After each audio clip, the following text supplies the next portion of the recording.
Hello, hello, chat. How are y'all doing today? Are we all good? Are y'all doing well? Let me change the music now, just to a bit more lo-fi.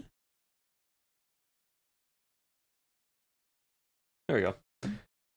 Hello, hello. I hate Arizona University, and I am very tired. You know what? That's fair. I've been editing a lot.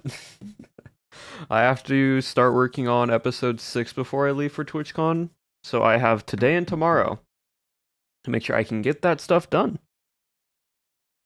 But hello, chat. Hope you all are well today. Hope you all are having a wonderful, wonderful start to your week. Give me one moment. Alright, cool. Bwop. Bwop. There, that should switch over. Never mind, it didn't. Now it should switch over. There it is. We're going to be on MCC Island as always, with some gameplay in the background as we talk about episode 5, which there should be a nice little pinned link of my recent episode. Have you not seen it yet? But yeah, chat. What'd y'all think? Did y'all enjoy episode 5? Do y'all have any questions about episode 5? That is the other big thing. Does anyone have any questions regarding episode 5 that I may or may not be able to answer?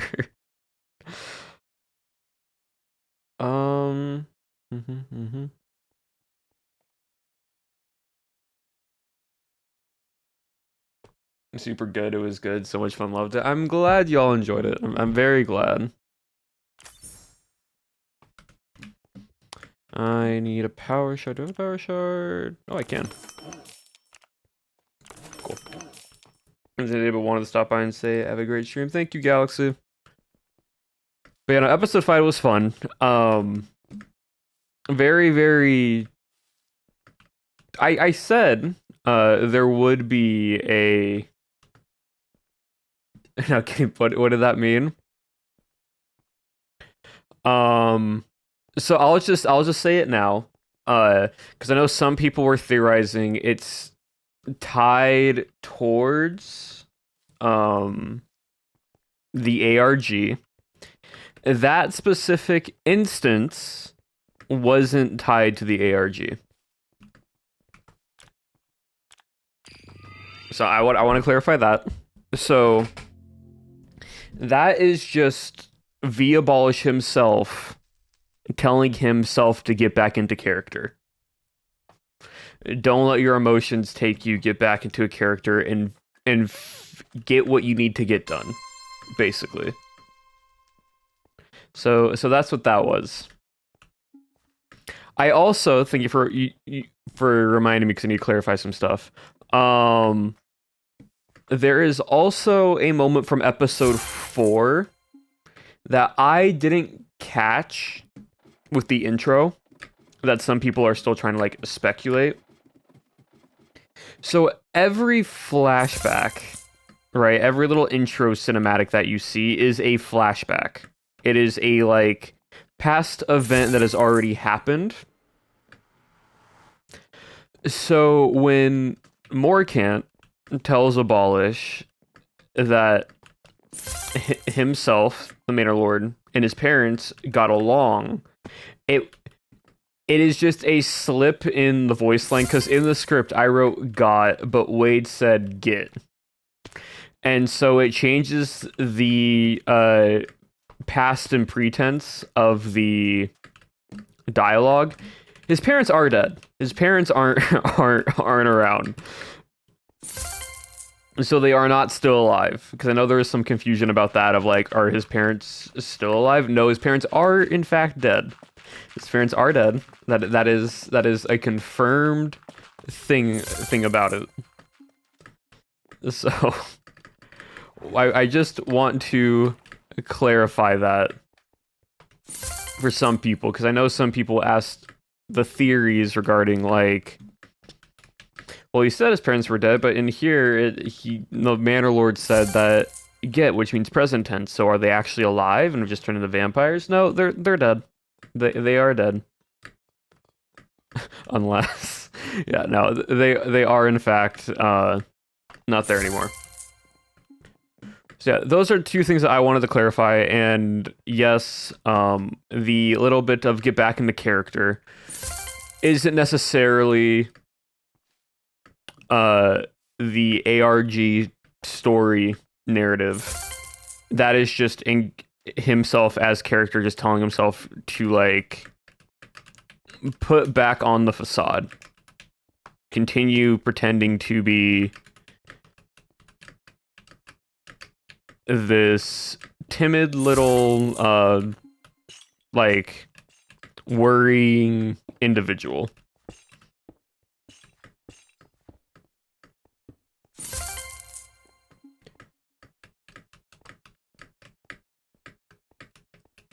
So but yeah, no. Why did I jump for that?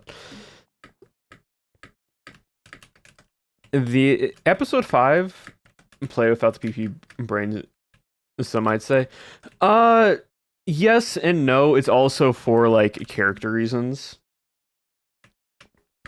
Like there is story and lore to why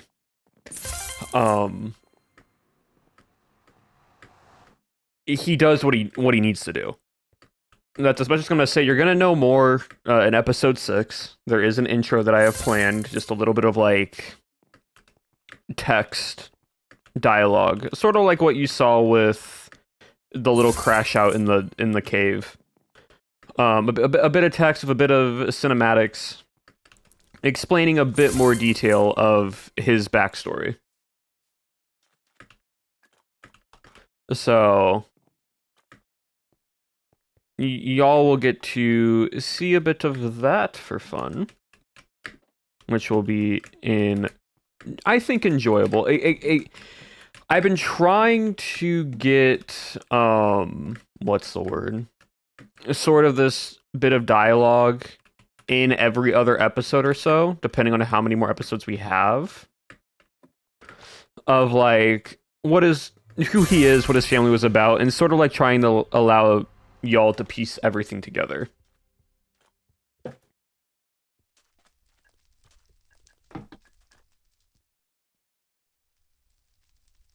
No, but yeah, anyways.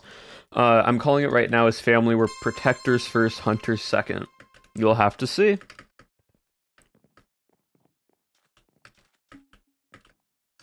You will have to find out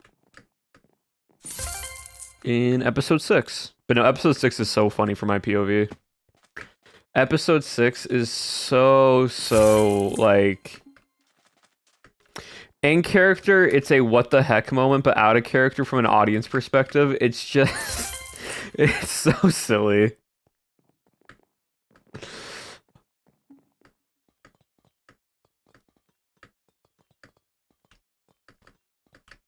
It's with the little bit of like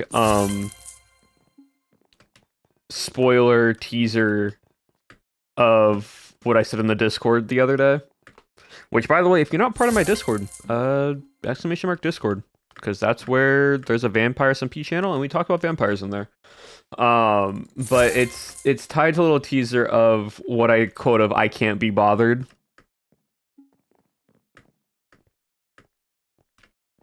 You're gonna realize what that means. Like if you have that understanding of that little point, it's really, really funny.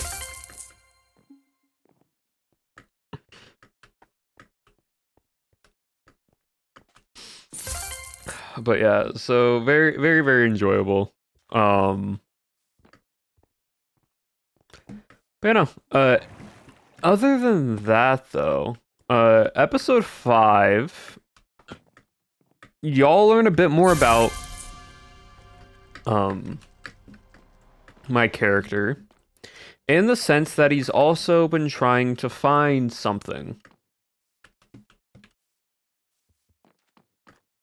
then it gets silly. No, not genuinely actually silly. It's just it's not silly in the moment, because then you realize everything just gets worse. But from my character perspective, compared to everybody else, I'm doing great.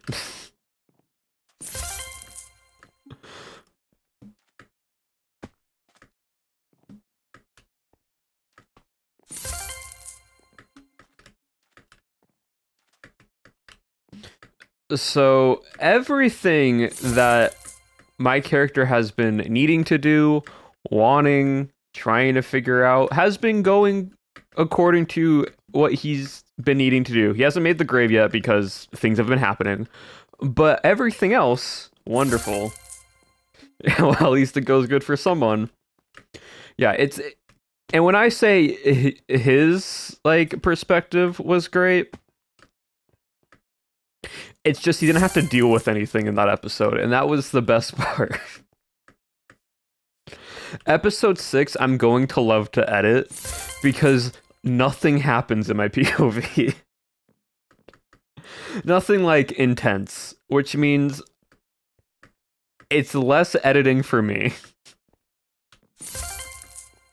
I don't know for everybody else, but my POV was chill, and I just heard things happen and watched things happen. I did not get involved.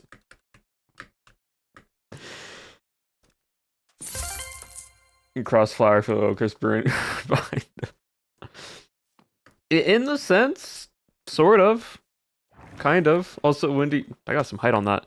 Wendy, thank you for the 10 months. I appreciate it. Well, sub for 11 in total. So 11 months, actually.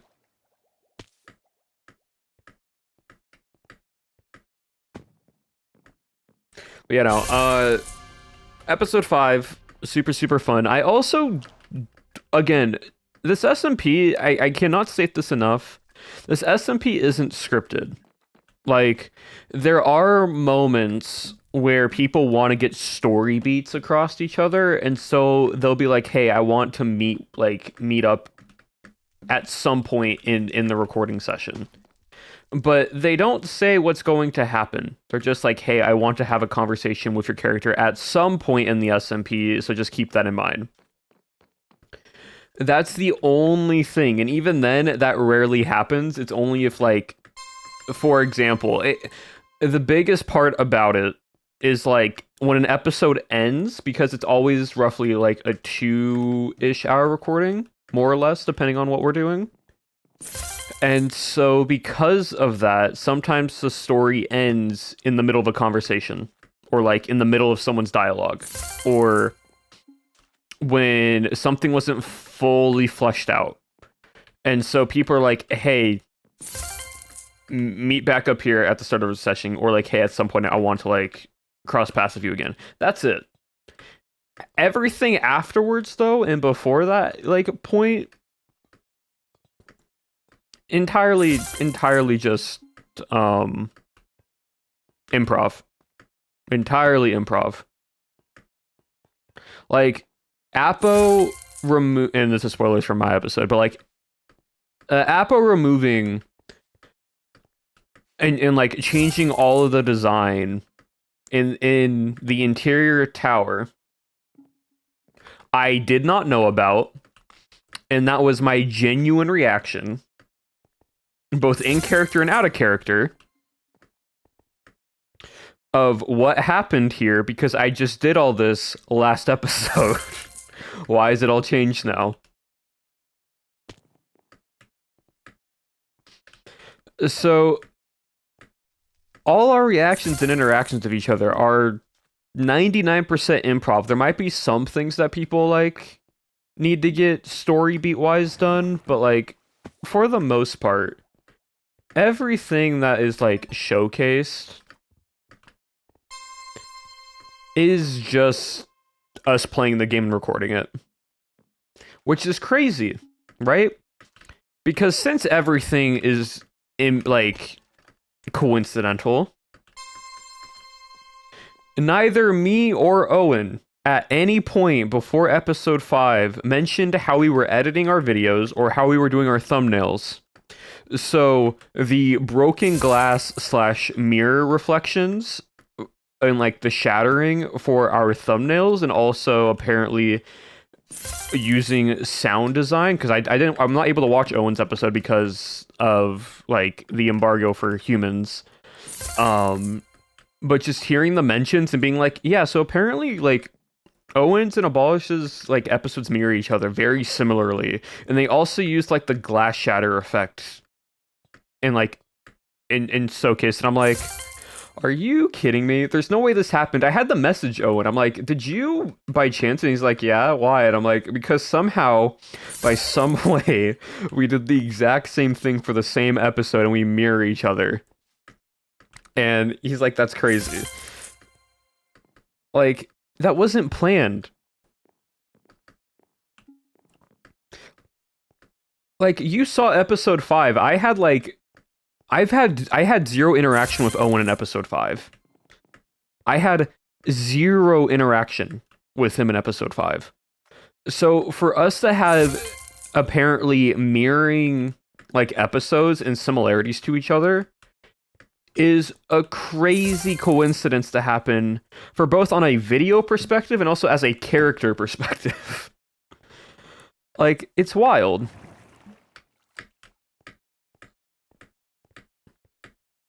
Oh, damn it.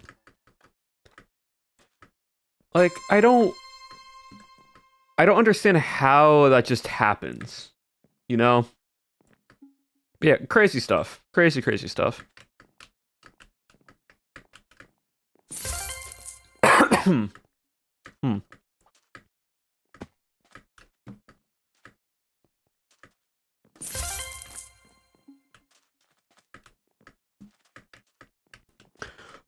Well, so I can say Owen showed me a little bit of his POV, just the part where the glass actually visually shattered. Not the entire monologue that he mentioned, but just the glass shattering part after Pyro's comment.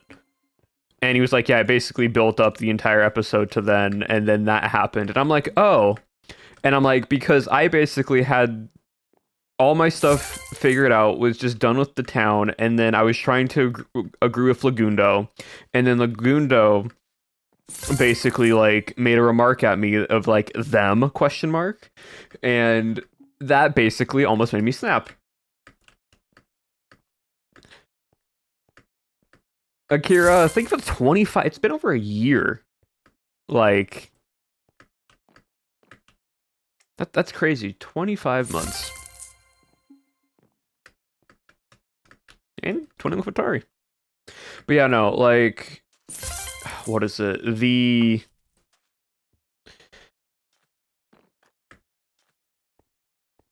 When I was explaining that to Lagundo, like in character wise, I'm like, yeah, we need to protect them, and I didn't mean like them as like to alienate, like separate humans versus vampires. I was saying them from my perspective as like as a whole of like this group of people, which wasn't separating them as vampires. Will you protect me at TwitchCon? I need to protect myself at TwitchCon. But I will do my best, Shep. That's true. I do get to see Shep and Twitch at TwitchCon in a few days. I get to see a lot of my friends at TwitchCon in a few days.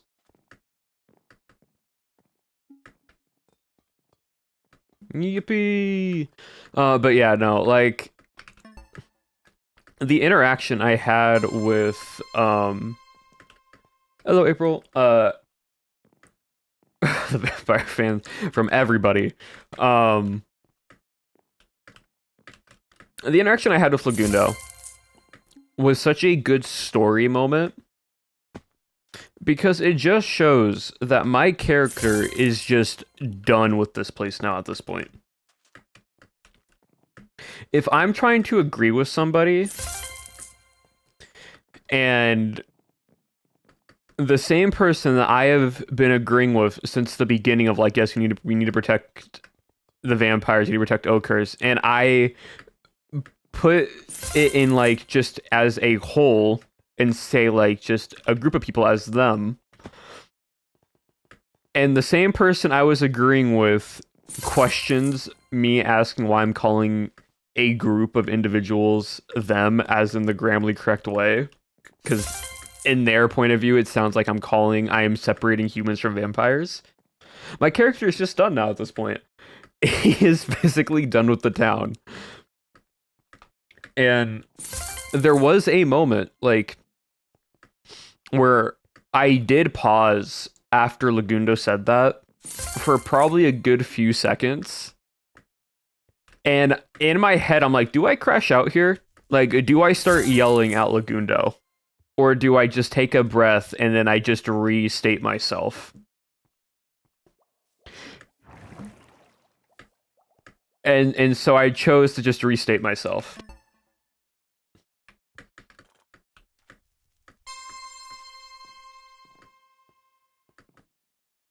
Would have been no, definitely would have been interesting to see. But character-wise, he needs to not cause more of a commotion or more issues and like more eyes on him. He just needs to just do what he needs to do. But how episode 6 happens, things may or may not have changed. He gets one crash out per episode. He's kind of past the point of crashing out.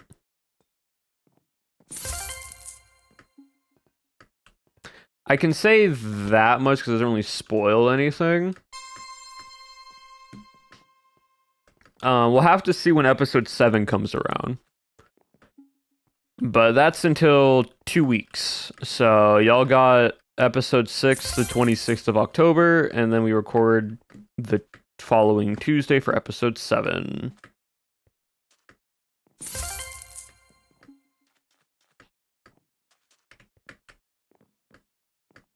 Any questions y'all have, like, on my character-wise, or just episode 5 in general, that, like, y'all have been wondering that I may or may not be able to answer? No promises, but, like, any questions whatsoever.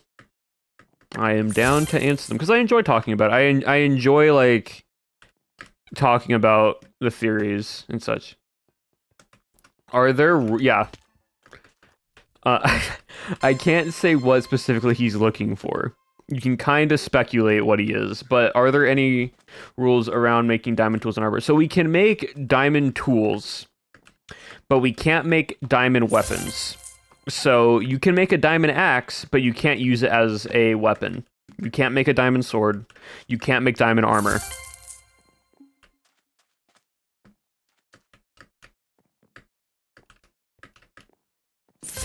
It's just strictly for the reasoning of balancing stuff, because the humans with diamond armor would be a bit more tanky, and it would be harder for the vampires to kill. But also, I wouldn't be against humans getting diamond armor, specifically for the reasoning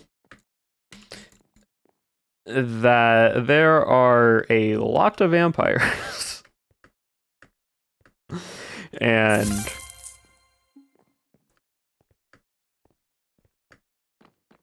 some other stuff that I can't mention until episode 6 releases.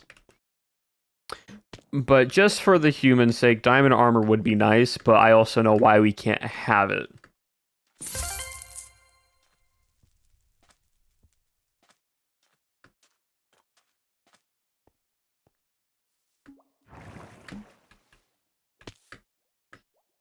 There do be a few vampire, yeah. Is there any reason he's been going for the powers from the books that he's chosen, or is it was just there? So that's a creator, that's a me reason. So the order I pick the books,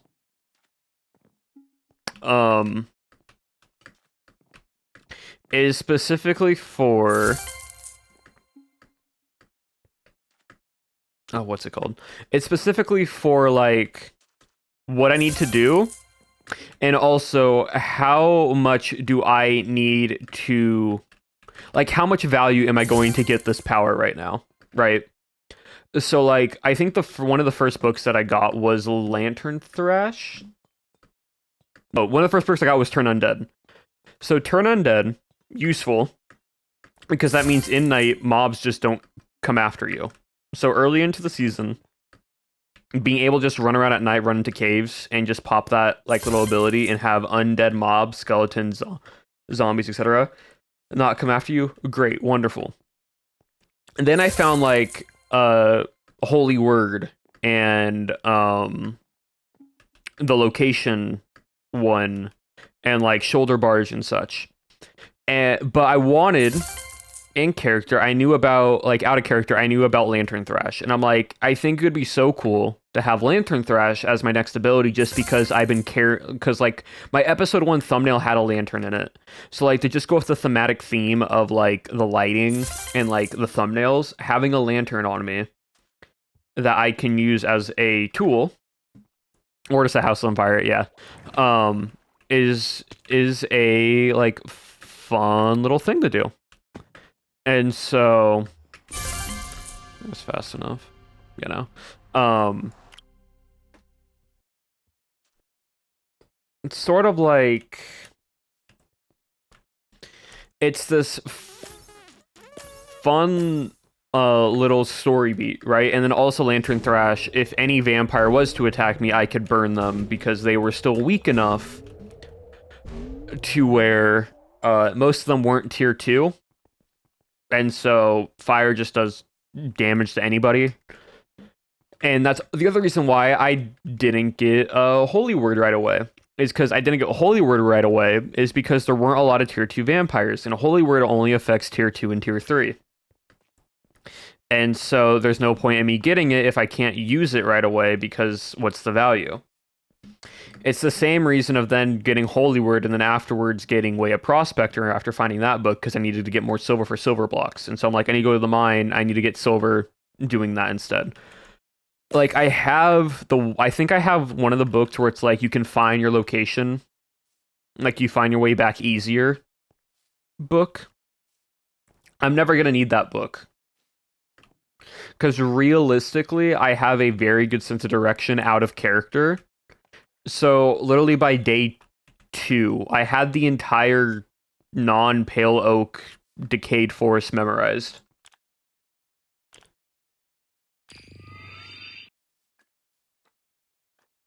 So that's kind of why it's like every book that I find is for a reason. There is like a gameplay aspect to it. What brings me to another point, and if you were in Owen's stream, you heard me talk about it. How do I get the Copper Cape? It looks tough. Basically, with the Copper Cape right now, if you go to X, Twitter, whatever you want to call it, and you type in Mojang, there are 3 different ways to get the Copper Cape. One, if you have Bedrock Edition, you can go and place down a copper statue or such, and it should give you the Copper Cape. You can then, another way is to watch TikTok that have the drop available, or Twitch, but I think Twitch drops aren't working right now. So Twitch drops aren't very functioning at the moment. Or the last one is, if you're going to TwitchCon, there's going to be a Mojang panel at TwitchCon, because I think they're also hosting with MCC. So they will have a Mojang booth panel, Minecraft thing at TwitchCon, and you can get an actual redeemable code in person there. And you can use that code to get the cape. So, also then, thank you for the 15 stream streak. I appreciate it. There's going to be a booth for you. There's going to be a Minecraft booth at TwitchCon. They said it on their Twitter. They said it also on the website. Mojang's little website, if you click on the Twitter link. So you will be able to see that.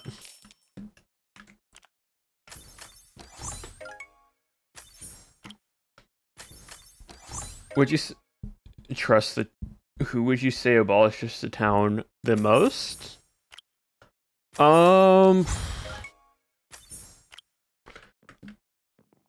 First off, he trusts himself the most.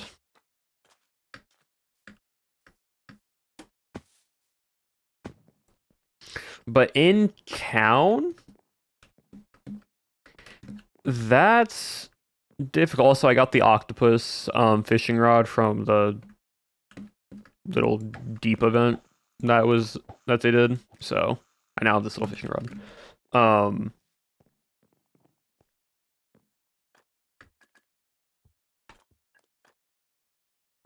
But to see, that's hard, especially right now. He doesn't hate anybody in town. I think the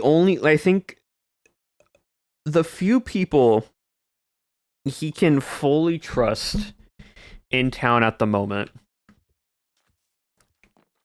is Lagundo and Cleo. And then Pearl. Like, the thing is, he can tell people things. He can basically be like, hey, this XYZ is happening, we might need to do XYZ. And he'll tell anybody, like, something like that. But just to tell someone something, that is more closely, like, information that he doesn't want to get, like, others to know, he really doesn't tell anybody. So, like, if it's something that isn't going to put him in a position of, like, oh shoot, what do I do here?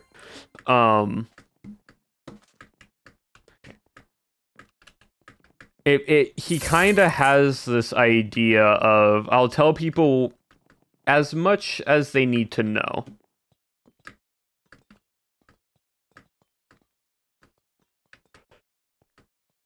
And so that's kind of to the end of it. Hello, Nick. But yeah, he doesn't really trust anybody in town. To an extent. He trusts people, but also he doesn't. It's also like, he just met all these people. It's been like, maybe, if we're comparing it to real life, it's been like maybe a month. A month or so.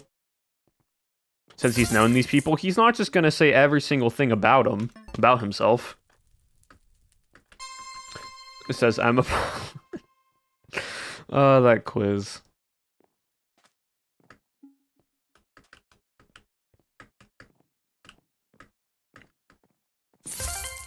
But yeah, like, that's kind of how did I take the quiz? I haven't yet. I looked at it briefly. But nothing to the extent. Actually, we can do something real quick. I actually wanted to do this yesterday, but then I held off on it. I have some, like, special keys that I can open the cosmetic stuff with. It's like the ultimate cosmetic keys. I got 12 of them. We can do some rolls. So let's do that while we keep talking.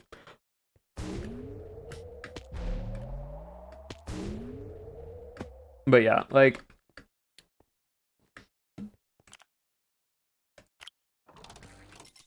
it's quite interesting from his POV.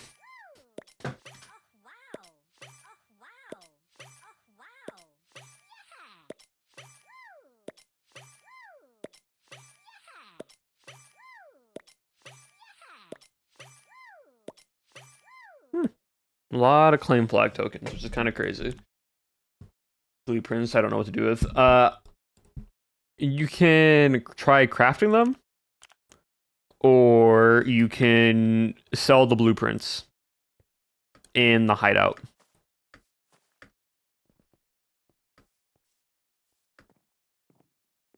Yeah, those are your two options, basically.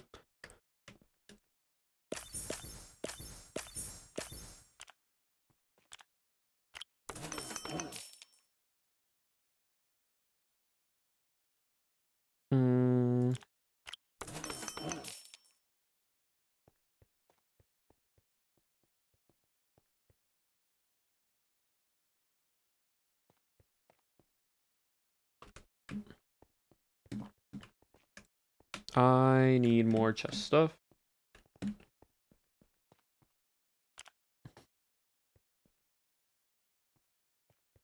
I'm missing, like, just normal things. I really wish there was a thing of, like, oh, you already have this.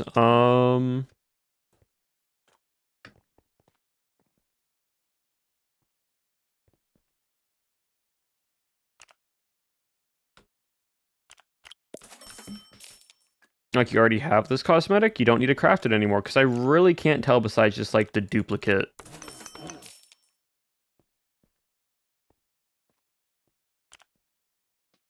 Like, symbol of how many duplicates I've made of these specific things. Feels bad scouting them, but maybe I should. I mean, if you want to craft them, that way then you can craft those parts, which then lets you get more,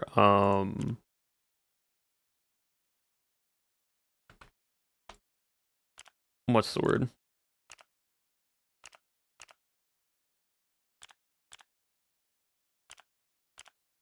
Like, items-wise.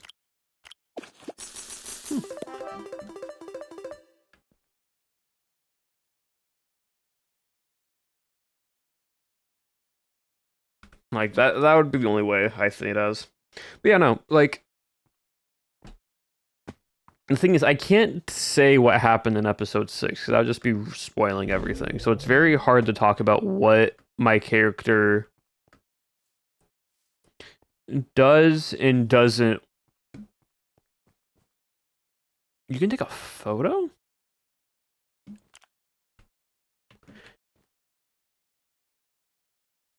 To show up in the audience NPC. Oh, I don't know. MCC photo. Take a snapshot of your current skin, and it'll have a chance to show up on the audience's NPCs.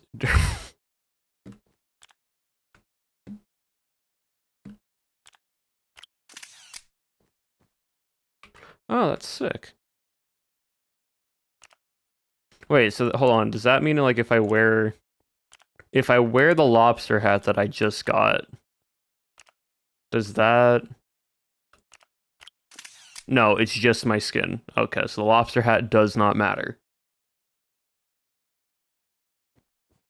Oh, that's fine. I know this was a thing. That's cool. Awesome.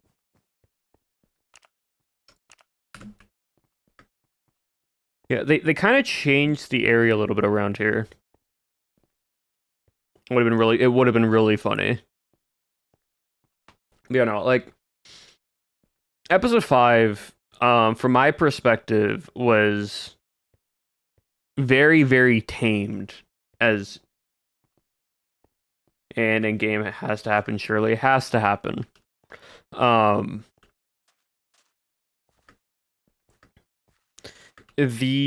What's it called? Like, my perspective of my episode was very, very tame and calm compared to everyone else's. Like, I didn't go to the tower. Like, that whole lake fight.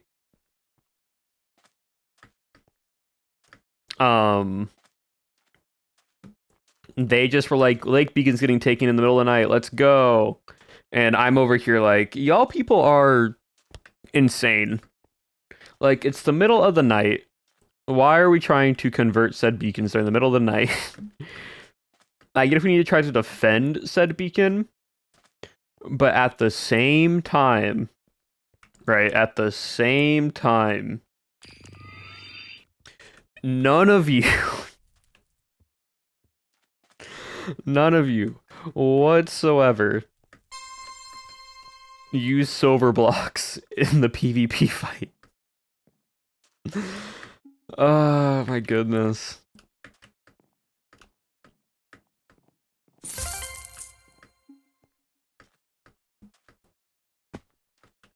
It's how I just, like, know out of character. I'm going to be one of the last few humans alive by the end of the series.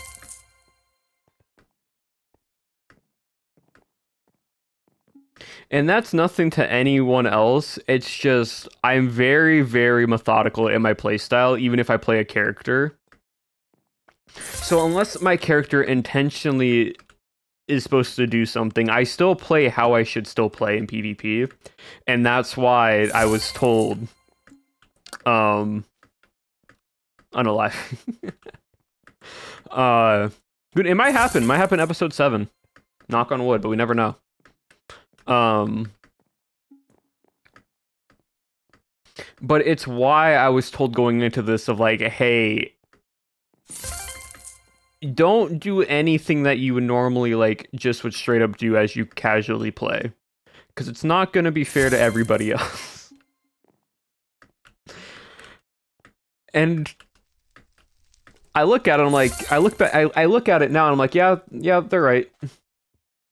A reckless, a ball. No, that's the issue. It's because I can PvP. And I know, here, hold on, I'm going to show you something.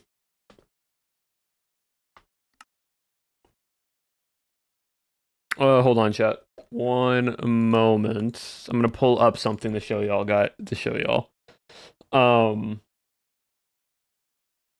So you're saying let there be a really reckless character of myself, right? If I played as a vampire hunter,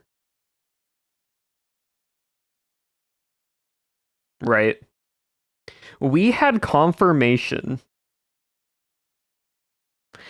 Like we knew at least who 4 vampires were by episode 3, right?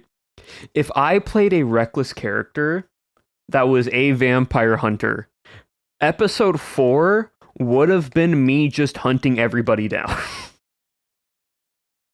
Because I knew that I would be able to win the fight, because at that tier they were still only tier 2 and tier 1. They didn't have any other powers. I had Lantern Thrash, and by that point I could have forced myself to get Cobwebs way sooner with the silver blocks that I had, that it would not have been fun for anybody else.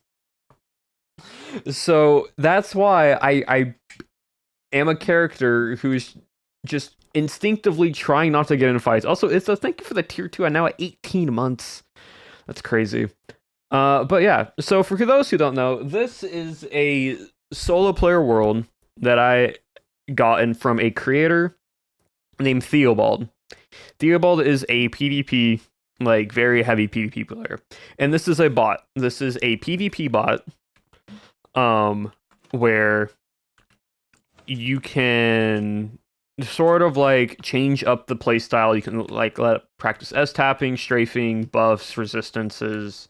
You have to nerf yourself. Yeah. Jump reset and critting. So like I will just genuinely just from time to time, I will just come onto here and I will just practice critting and comboing on like medium to hard difficulty for a bot. And so it's not very fun because this would be what would be happening in a like actual situation, right? The thing is, I will then go to like hard difficulty and I'll just start trading, which means I won't be able to combo, but that means I know my timing for the distance I have to hit a player. And so the bot will always hit me at a certain range. So it forces me to need to hit sooner, right? And I'll just start trading with the bot. I'll try to just equal trade turns, because the bot will hit me always exactly over 2.5 blocks in distance. See? exactly 2.5. It's around like 2.5 blocks. The AI registers it and then it swings. And so I will just practice trading hits at this range. And so I can start timing and I'll slowly get used to comfort of this range to where I can then start comboing here. Right? I have not done this today, so I'm still like warming up on PvP, but you kind of get the idea, right? So then there's this. These are kits, right? One thing about your character, now my Twitter's blowing, but that's funny. There are different kits that you can do for actual PvP, but you can also change the kits. So I made a kit of what I could use in vampires.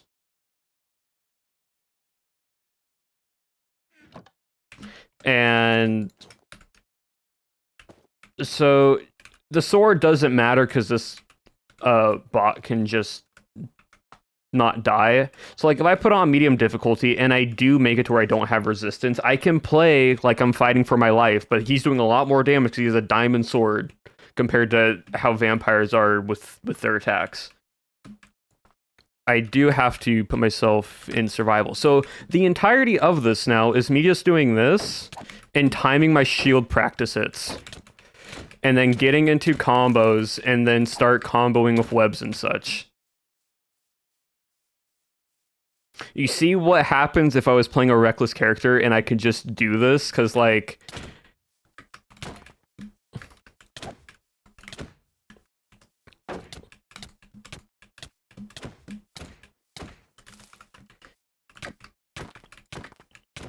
yeah, like, it's this, and then just setting them on fire when they're running towards me, and then hitting them back into the fire.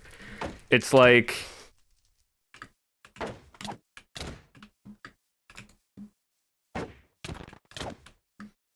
it's not a one-to-one to how people, like, fully play.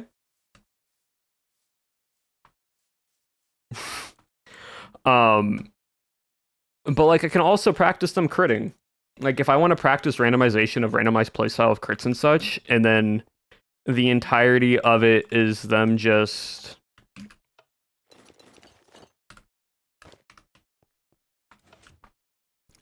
like, here, and then here.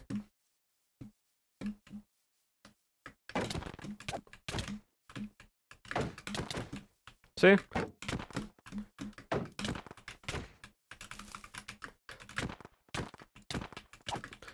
This wouldn't be fun for a vampire who can't just always hit accurately, especially if they don't PvP often. Like, that's the whole thing. If you're a reckless person, you want to utilize vampires' weaknesses at all. See, it's very smart and calculated, so he knows reckless. No, it does. That's the difference, though, Nick. There is a thing of being reckless and charging head first, but also being calculated and knowing what you're doing. Well, with being... you can be dumb and reckless, and you can be calculated and reckless. There is a difference in like utilizing that for it.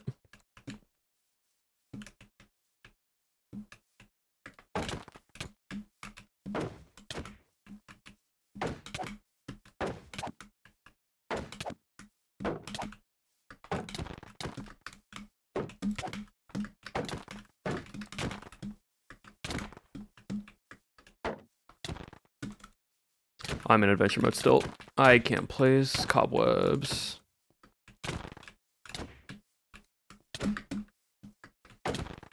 But yeah, see, like, the entirety of this is if I get a vampire into a crit and I can actually start,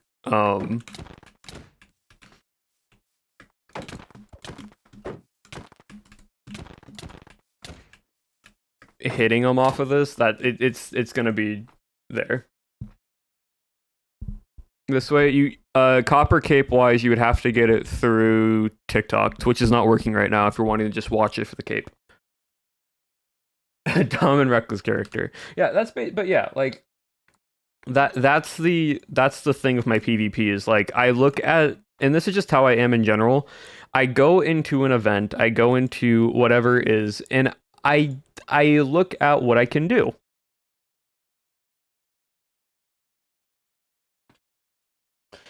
Yeah, at the moment, not TikTok, Twitch's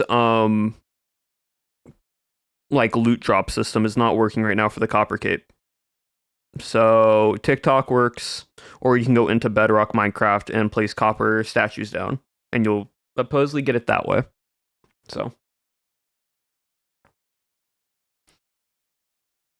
yeah, that is the reason why I don't just go in PvP right away. Is because of how you knew. Yeah, people have been asking, so all good.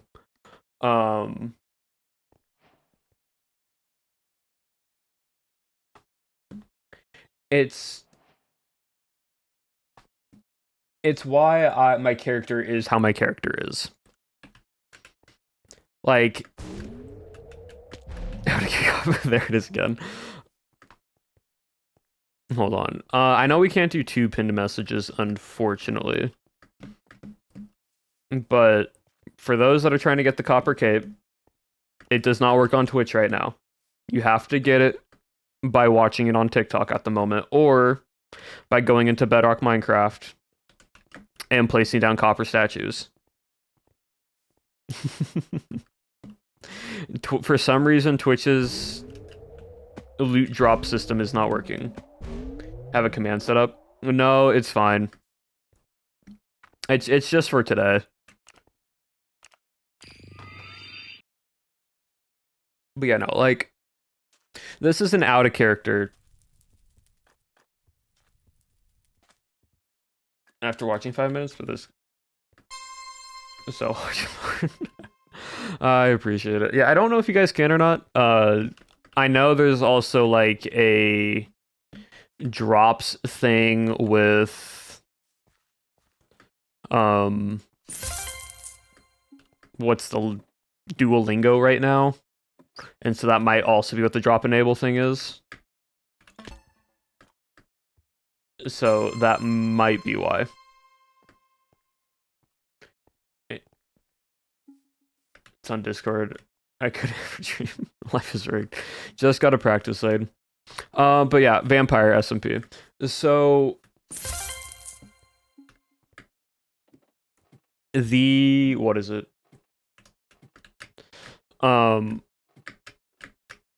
I know there is a way I can just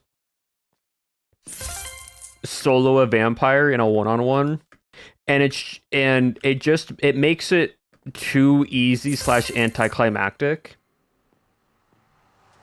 But I still might do it anyways. Just because honestly I'm to the point now where I just if push comes to shove, someone might just get a very, very anticlimactic way of dying.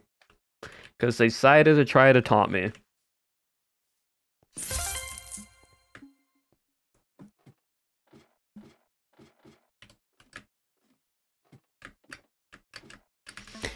And the method, and I'll just say it now, just so y'all are aware. You holy word a vampire, so they're frozen for 15 seconds. At that point, you place cobwebs around them so they can't run away. You place a silver block next to them so they can't have their powers and they're weakened. And then you just start critting them out and stabbing with a wooden stake by the end of it. You could also set them on fire while they're frozen and then place the cobwebs around them.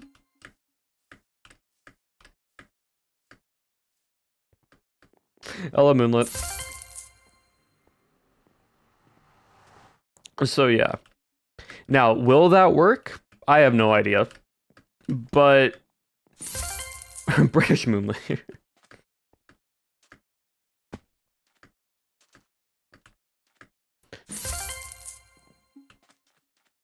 Send them out of the cobble. No.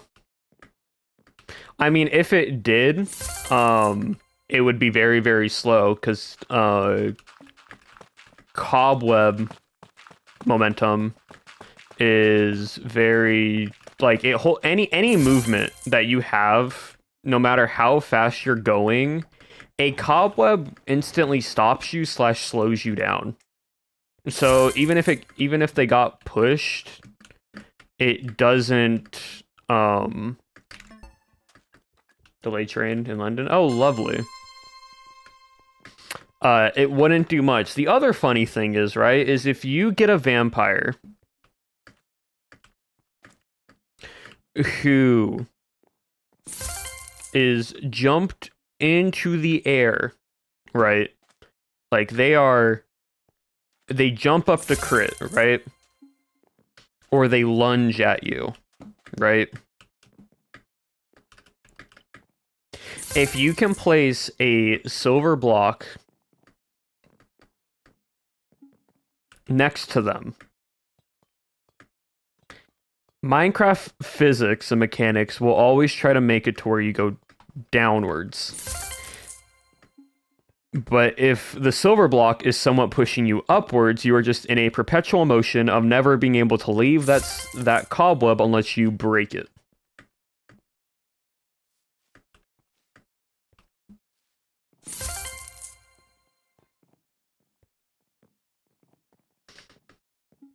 Like, if for example, right, if there is a vampire that like is chasing after you and is like mid-air lunge, and you holy word them and you freeze them mid-air, right? If you can place a cobweb at their like head block level right here,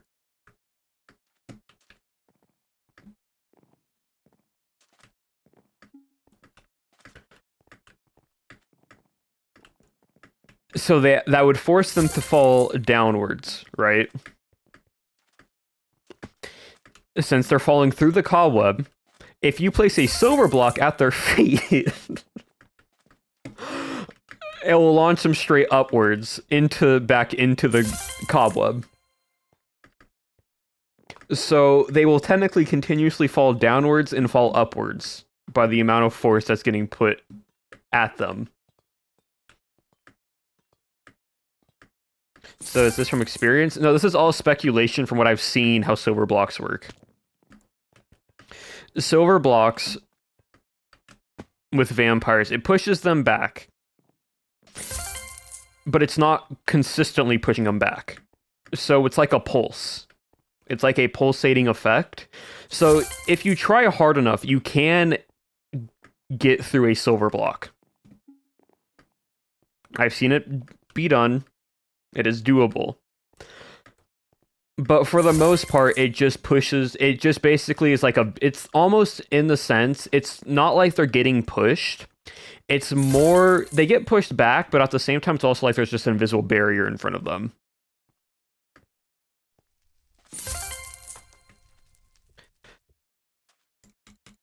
So, and does Lich have a cooldown? Yes, every ability has a cooldown. Lunge has a cooldown. Bat form has a cooldown.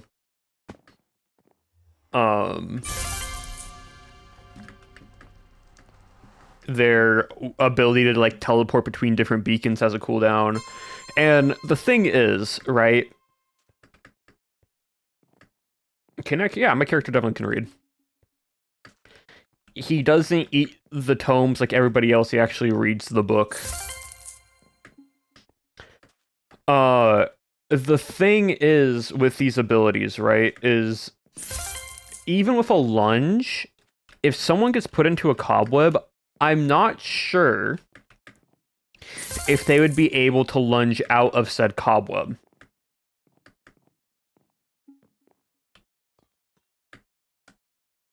A vampire hunter, show your skills about it. Hopefully, if I am able to do so right, my character should be okay. But who knows how a session goes? You think one thing will happen, and then another thing happens. Like, you never really know. And so, because of these abilities and such,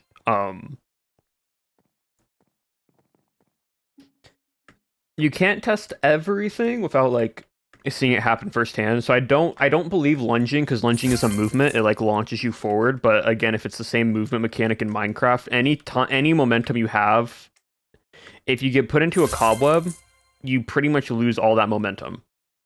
It launches you forward like a few pixels, but then you just stopped again. So I don't know how that would work differently. I'm not sure how they coded it entirely. But here's the best part, and this is where the sweat side of me comes into play. Instinctively, and in character, and like kind of just based off of assumption, once a vampire goes into a form, they can't use their abilities for a certain amount of time. So what does that mean? If they fly in as a bat, they can't become a bat for X amount of minutes. If they use their lunge ability, they can't use their lunge ability again for X amount of minutes. So if someone flies in as a bat onto someone and tries to PvP, right? And you see them come out of bat form, in my head, I know they can't fly away now. They have to run. So at that point, you start chasing them down. And this is why I can't just be a character that hunts people down, because I just do this type of stuff.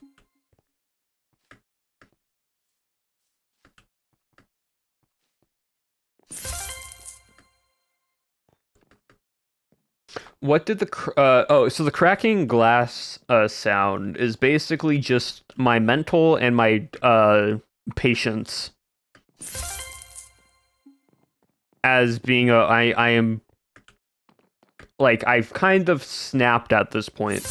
I'm kind of just done with it. I'm not stuck in a fight with you, you're stuck in a fight with me. Basically, yeah.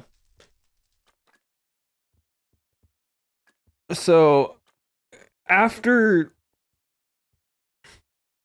and I said it earlier, but I'll say it again. After the conversation towards the end of the episode with Vampire Abolish agreeing with Vampires Lagundo, of like, yeah, we need to protect them. When he said them, he meant, in his mind, them as a whole, like just a group of people.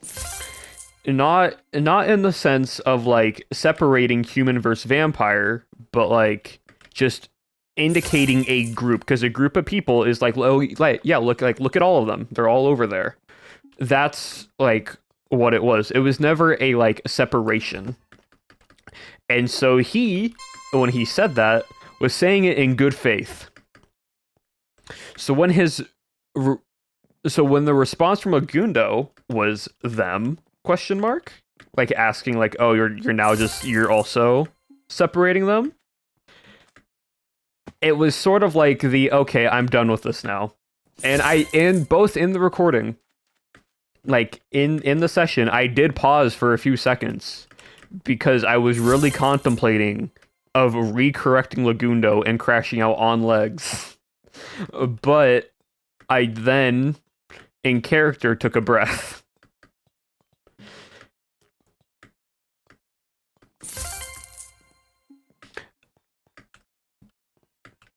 So when I heard the sound, I was like, I'm scared. Well, yeah, no, it was the buildup of like, oh, is this the last straw? No, I'm going to take a breath, and I'm going to just leave this here, and I will correct myself so he understands what I mean. Yeah. The other things I want to clear up for those that have just come into here real quickly. Episode 4 intro. When Abal is just talking to the Manor Lord, and the Manor Lord says, and that's why I get, like, me and your family get along so well, right? That is just a line error. In the script, I did write got. Wade just accidentally read it wrong and said get instead. Or I used one of the lines that Wade said when he said get and not got, and I just didn't realize it. So his parents are dead. They aren't alive. He was basically telling Abolish that, like, we got along so well. So it was the past tense of what he was saying to Abolish. It's been like a misunderstanding from the fandom of them thinking that his parents are still alive, but they aren't. So unless no, it was on the floor. It was a fun little crash out. Oh, so Glass, welcome on in.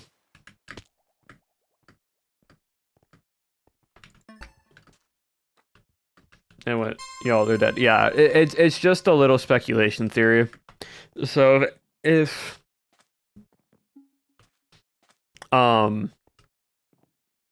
you ever see someone mentioning something about like, oh, what if his parents are still alive?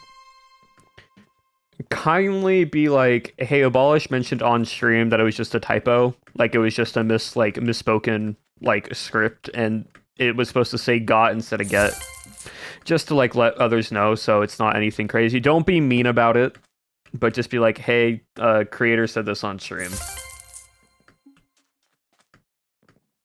because I don't want more people to be confused regarding it. Because I was looking through Tumblr and I saw some stuff on Twitter, and I'm like, might want to clear this up just a little bit. You've already been linking VODs too, yeah. Speaking of VODs, I need to get other VODs uploaded to the VODs channel, but I need to finish Vampires first. Once Vampires is done, then I'll get all the VODs loaded. But yeah, no. So yeah, basically that.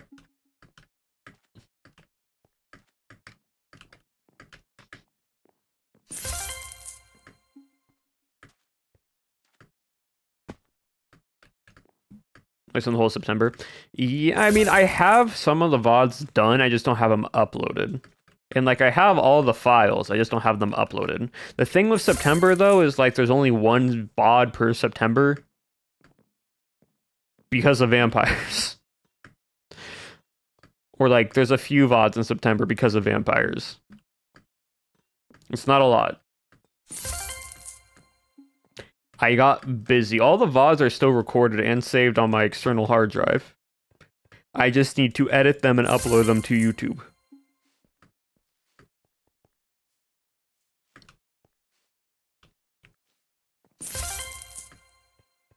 Also, Asami, thank you for the follow. I appreciate it.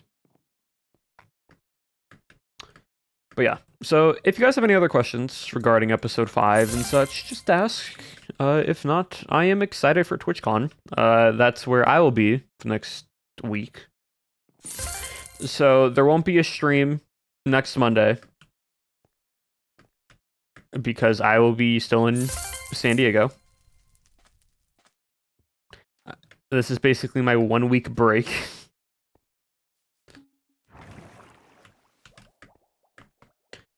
So, have you done Minecraft parkour for a while? Sometimes it's something I just do when I'm talking to chat, just because I don't have to think about it. Yeah, I'm super excited for TwitchCon.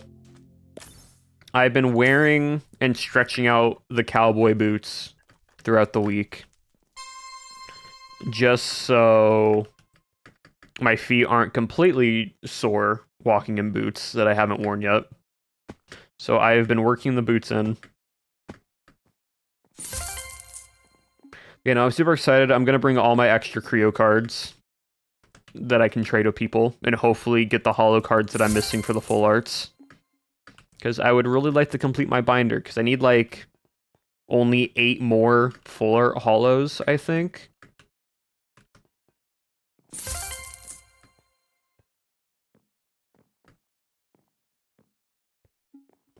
No, it'll be cool to see everyone again. It'll be cool to see all the fans. It'll be cool to see all my friends I don't get to normally see in person.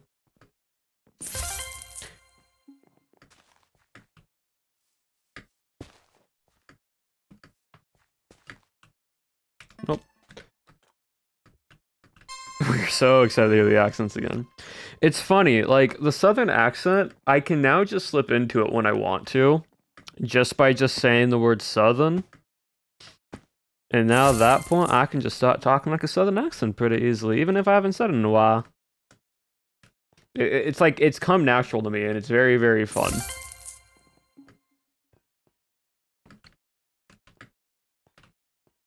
And so I don't know if we'll be actually doing the southern accents at the panel, because I think that'd just be a little too much, but it will be fun.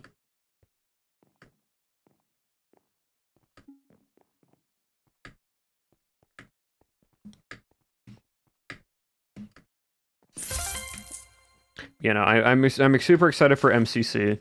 I'm super excited to get to see all the creator friends that I normally don't get to see, and get to meet all the fun fans and audience that I've enjoyed, like Cowboys and Vampires and such.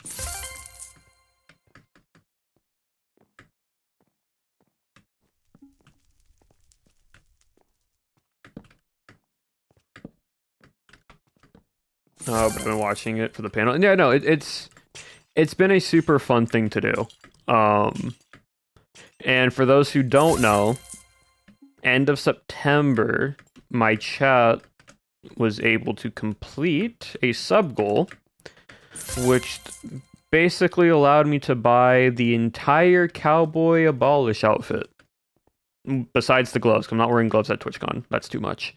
So all Sunday,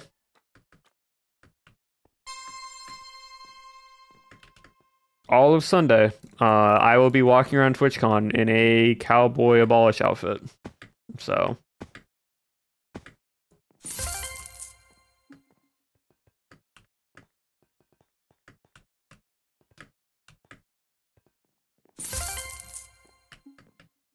there's a lot happening Sunday. It's like Sunday, it's MCC, Cowboy SMP panel, No Dice panel, or yeah, like No Dice panel. It's crazy. It's gonna be a Cowboy panel. Yeah, there'll be a Cowboy panel Sunday, and it should be streamed possibly. From what I believe, it's in the same room that streams the stuff, so it should be streamed. So for those who can't make TwitchCon, it should still possibly be streamed, so y'all can still watch it if you're not able to go. Nom Nom, yep, the Nom Nom site. You probably get saved this time. It might not get saved just because that's Twitch, so just be aware of that. Make clips. If you think something's funny, make a clip of it before it's gone. It is the same room as the No Dice panel.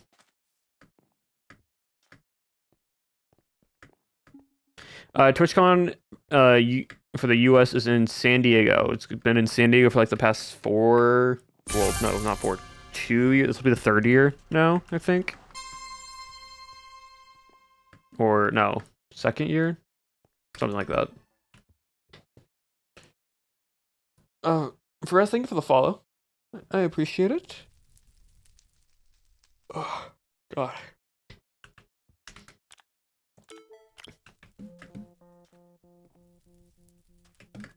Also, Nightlife, thank you for the follow. But yeah, no, it's gonna be fun. I have so many MCC cards to trade with people. Like, if y'all need some holo cards, I got holos. I got holo duplicates. If you're going to San Diego TwitchCon and you have cards to trade.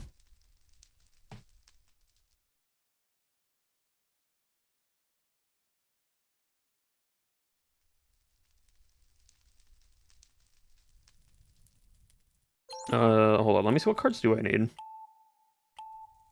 Hold on. Let me back out real quick. Cards I need. I am full art wise, full art holo. I am missing Shovel, Scar, and Exuma. And then I need to replace Ollie, SB, Pearl, Krinios, Kara, Impulse. So that's 10. No, 9. 9 full art holos I need. And everything else I'll be good with my collection. Because everything else are cards that I already have, or just a few extras I want just because I need, like, some of them. So it's not a lot. It's really not a lot. And I have cards to trade. Hold on. You're gonna look. I'm not pulling up my webcam, but show the new cards in the Discord. Yeah, I will. But like, if you want holo cards, I have. How many is this? Hello, Owen Raiders. I'm talking about TwitchCon and MCC. We're also talking about vampires.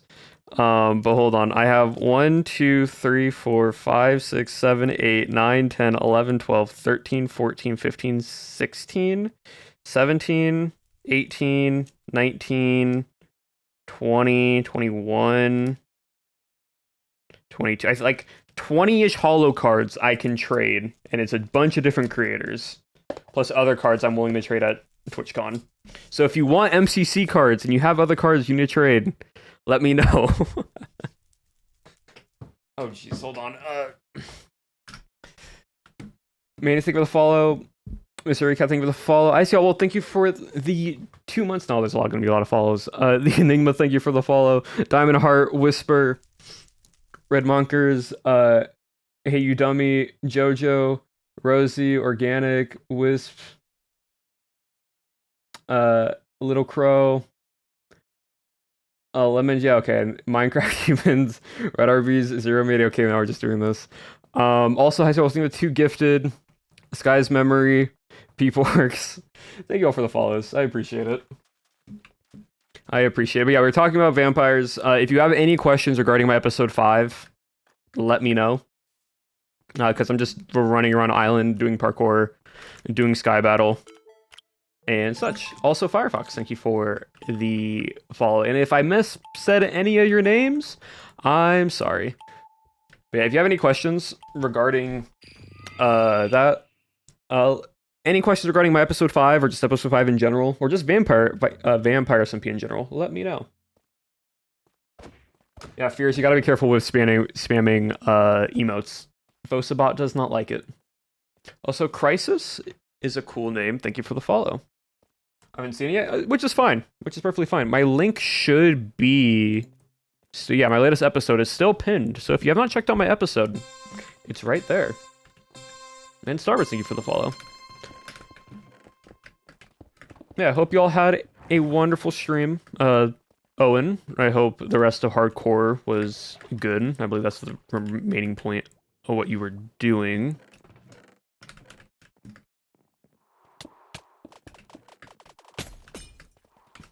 How'd you come with the glass shattering? Did you mean... No, I didn't. That's... We got an axe. And I need to eat. No. So... Oh, there's like... So... Yeah, there's like 3 people here. Alright, well, let me go back to parkour if I need to answer these questions. Alright, see, it's a... So, me and Owen had 0 interaction in episode 5. So, during the entire recording session for episode 5, I don't think there's one moment where me and Owen actually interact with each other. Besides, I think one small moment where Owen walks next to Scott during the whole Blood Moon. And so, because of that,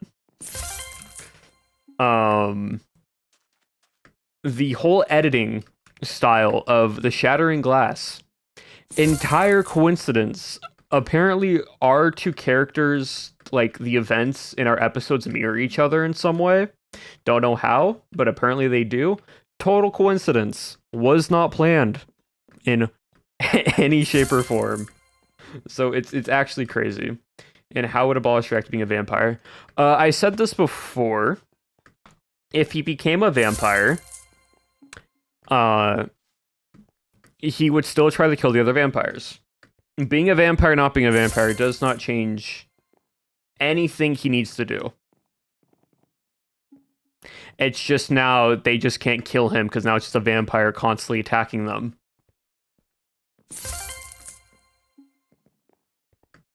So there's that.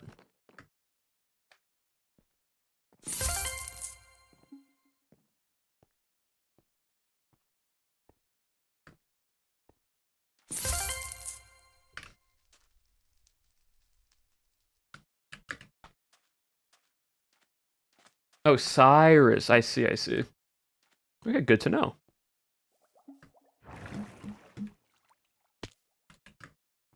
With an I sound, yeah, yeah.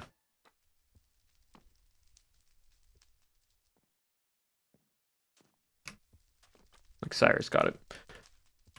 How did you come up with the idea of bringing silver blocks into the fight? That's just me. Like, beforehand, out of character, we know that silver, like, out of character wise, out of character wise, the silver blocks, we knew that they would weaken vampires. But we've seen enough time where vampires have broken silver, and even Avid, who is a vampire hunter, is very, very consistent. Like, silver does something to vampires. And my character, this is a little fun little story beat, kind of knew about silver before coming to Oakhurst. That's a little fun little lore tidbit of information for y'all.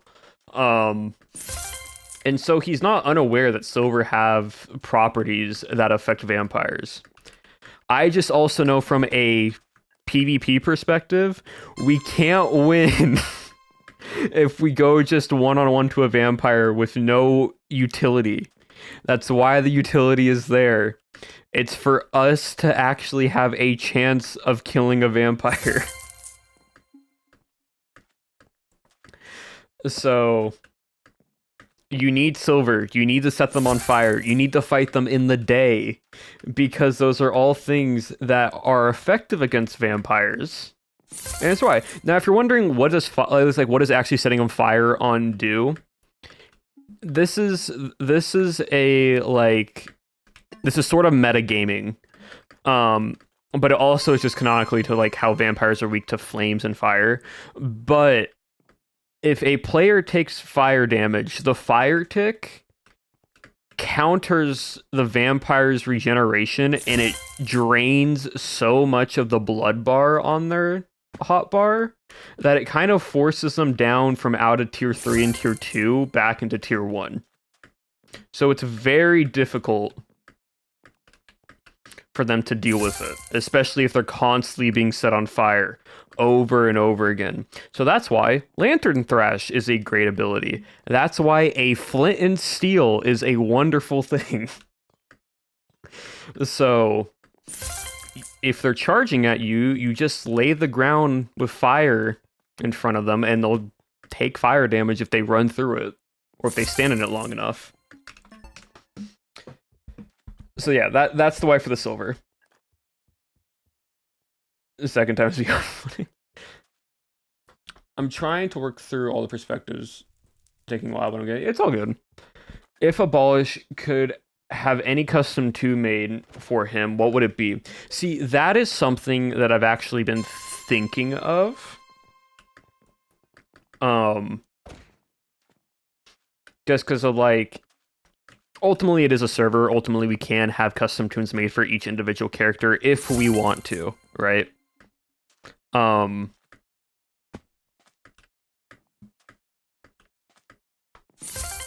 so because of that, I want something to do with the cross earring that I have on my character. I want it to like bless my character with like some divine power through it. And because of that,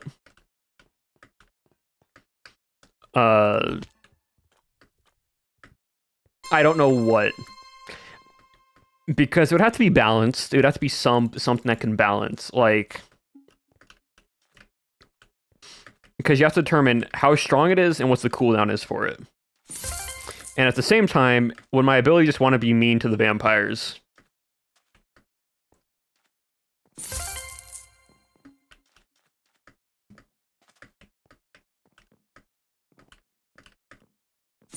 So it's very trying to understand that, like, sort of balance between the two things. Also, I'm scrolling through everything.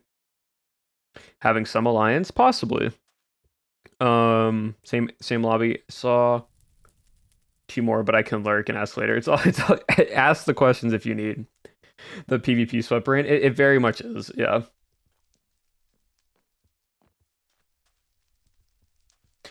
For respect to human, gonna watch it. All good. To run while it gets in town. So maybe there is this dynamic between my character and every other vampire right now, is that as of right now, from your guys' perspective, I'm not gonna say anything for episode 6, but as of right now from episode 5, V Abolish has done nothing to the vampires. He's not tried to cure them. He's not tried asking to cure, like, being like, do you want to cure? You should get cured, like, or like being like, oh, you need to die. It's just been yeah, cool, you're a vampire. Okay, sick. Back to doing what I'm doing. And it's just a very, very, like, neutral stance. One, it's because I did that so my character just doesn't PvP everybody and just people die to me being like a vampire hunter. And the other thing is just, like, story-wise, there is a story reason to that. There is very much a story element to my character that y'all will find out in episode 6. But I won't say what. So, would a lava trap work? Funny, because I've tried looking for lava, and they removed all the lava from the server. There's not one single thing of lava underground. And I know why. It's so humans can't use lava on vampires, but it also means we can't have obsidian. Because there was a story little element at one point in time. A little like before the actual SMP of, like, if there's any questions, ask away, right? And I asked the question, knowing for a fact I probably wouldn't be allowed to do this, but I wanted to let them know that this was a possibility by asking the question, so we're probably not allowed to encase a silver block and surround it in obsidian. The answer, of course, was no, but just to make sure it doesn't happen anyways. I think there's also a reason why lava is not in the world. That might just be my reason.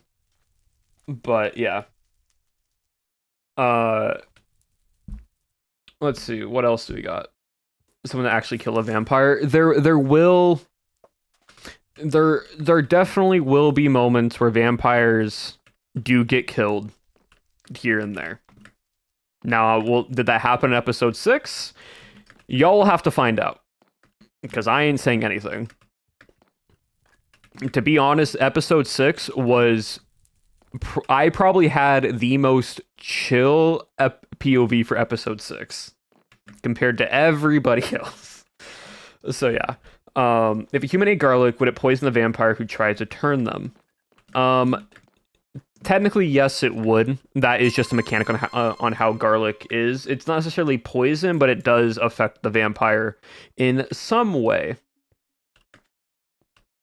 I won't say how, because I do believe it comes up in episode 6. I don't know for who, but I think someone mentioned it actually working. So you all get to see what garlic does from someone's POV. Wasn't mine. But yeah. Vampire Abolish mentioned in his crash out. He's here for two things. Looking for something. What does that mean? I won't say what. But y'all can kind of put two and two together. It becomes a bit more obvious what that thing is in episode 6.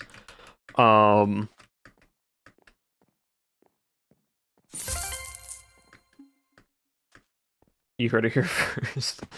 But yeah, like it's entirely more for the audience to enjoy and kind of theory craft what the thing is he's trying to find than me just telling them. Or just saying straight up what it is. Is it true that diamond swords are banned for usage in yes, so diamond armor and diamond weapons in general.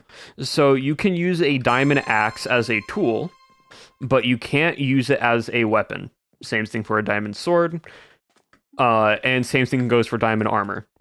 It makes it to where vampires who basically have no armor whatsoever can die relatively quickly. So you kind of have to pair it because they have no armor, right? And just two diamond sword crits and like 2 diamond sword crits bring you down to like a heart and a half to 2 hearts, and even if they have regeneration, it's not enough to counter the 3rd diamond sword crit. So if a human can just 3 crit a vampire like it's nothing without using anything else, it doesn't make the vampires very scary. So it's kind of just a balancing thing. So yeah.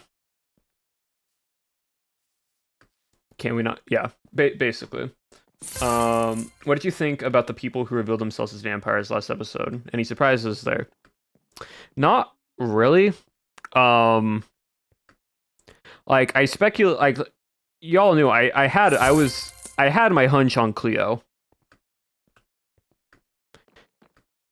I had a weird suspicion of Apo just because Apo was acting weird by the end of episode, like at the start of episode 5. Because when I made the comment of, I don't even know if this was just in tune, but it just seemed off when I made the comment like, yeah, vampires came in, destroyed all my silver blocks, and she sort of turned and her pitch got a little bit like quieter, like, yeah, that's unfortunate. Like it almost was like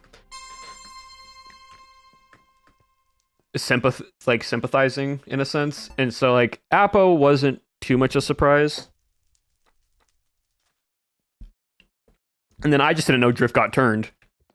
Unless it was that very same session for episode 5. So. And the earring gets canonically mentioned. The earrings have always been a thing canonically.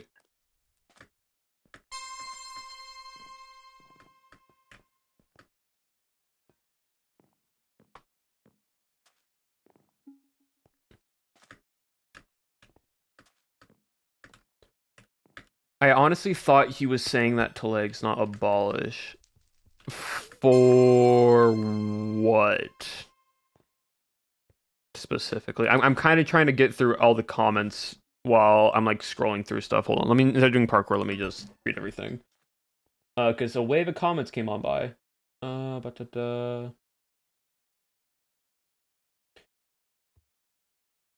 don't know this is a CO incident. Yes, diamond swords are banned on vampires just for balancing. You have the most chill POV for all episodes so far. Yeah, basically. That's how it was playing. Had more plot armor in 6 and even Pearl. Episode 6 was interesting.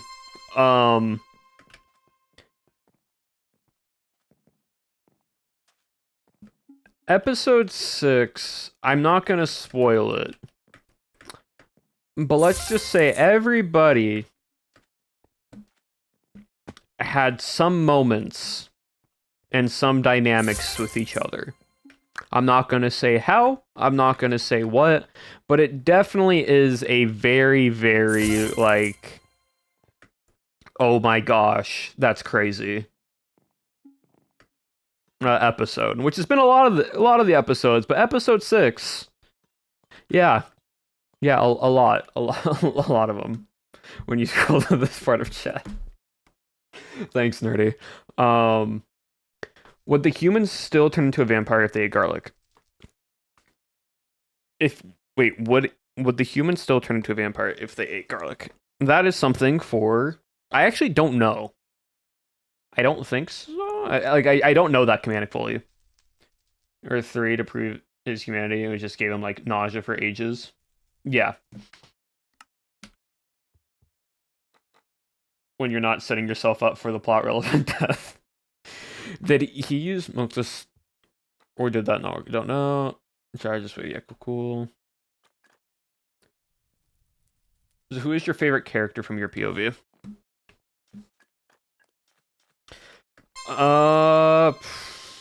Favorite character from my perspective.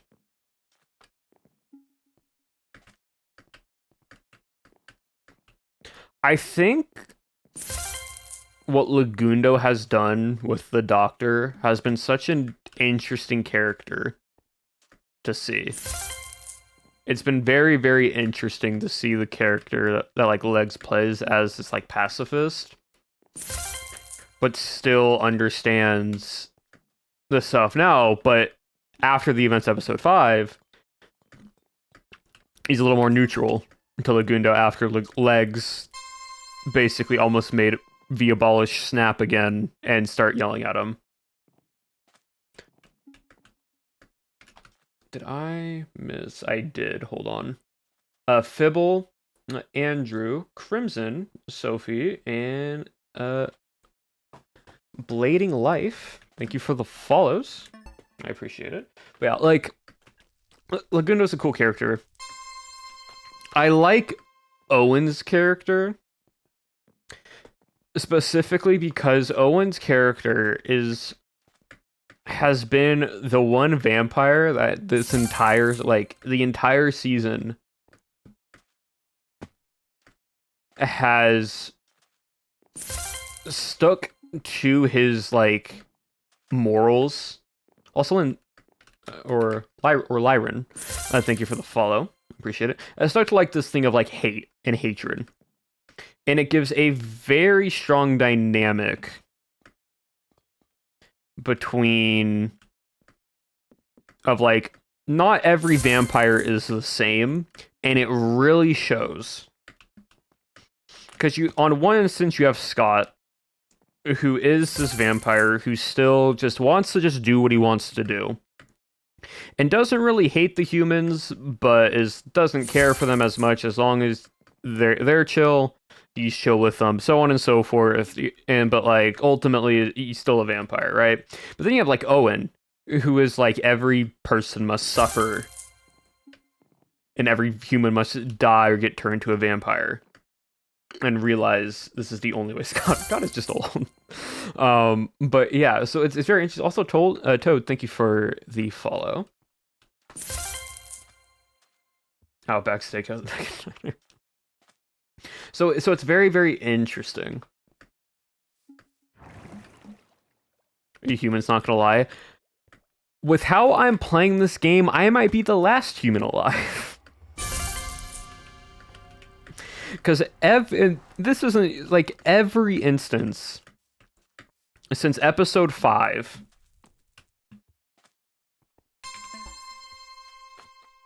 Episode 5 really showed me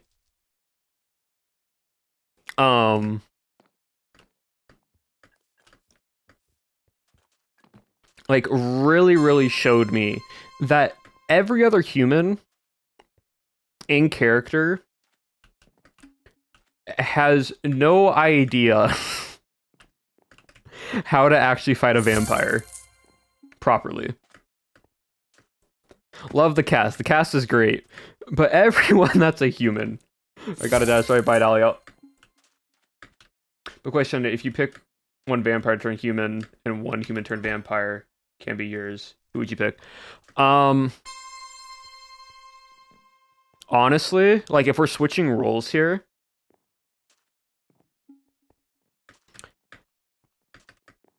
I would want I would want to see myself be a vampire.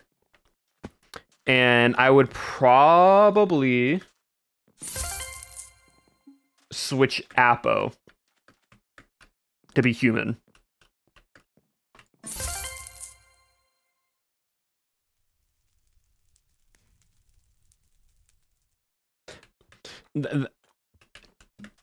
That if I have to switch one vampire for one human, that's what I would do.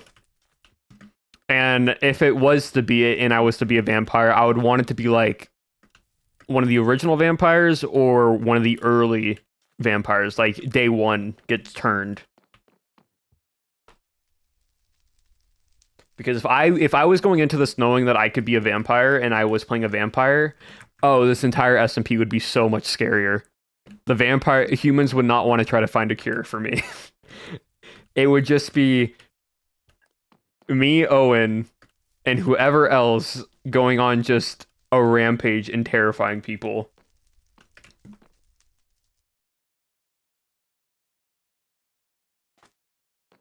It would not be fun for humans. It'd be very, very scary because I can play a very scary character when I want to be.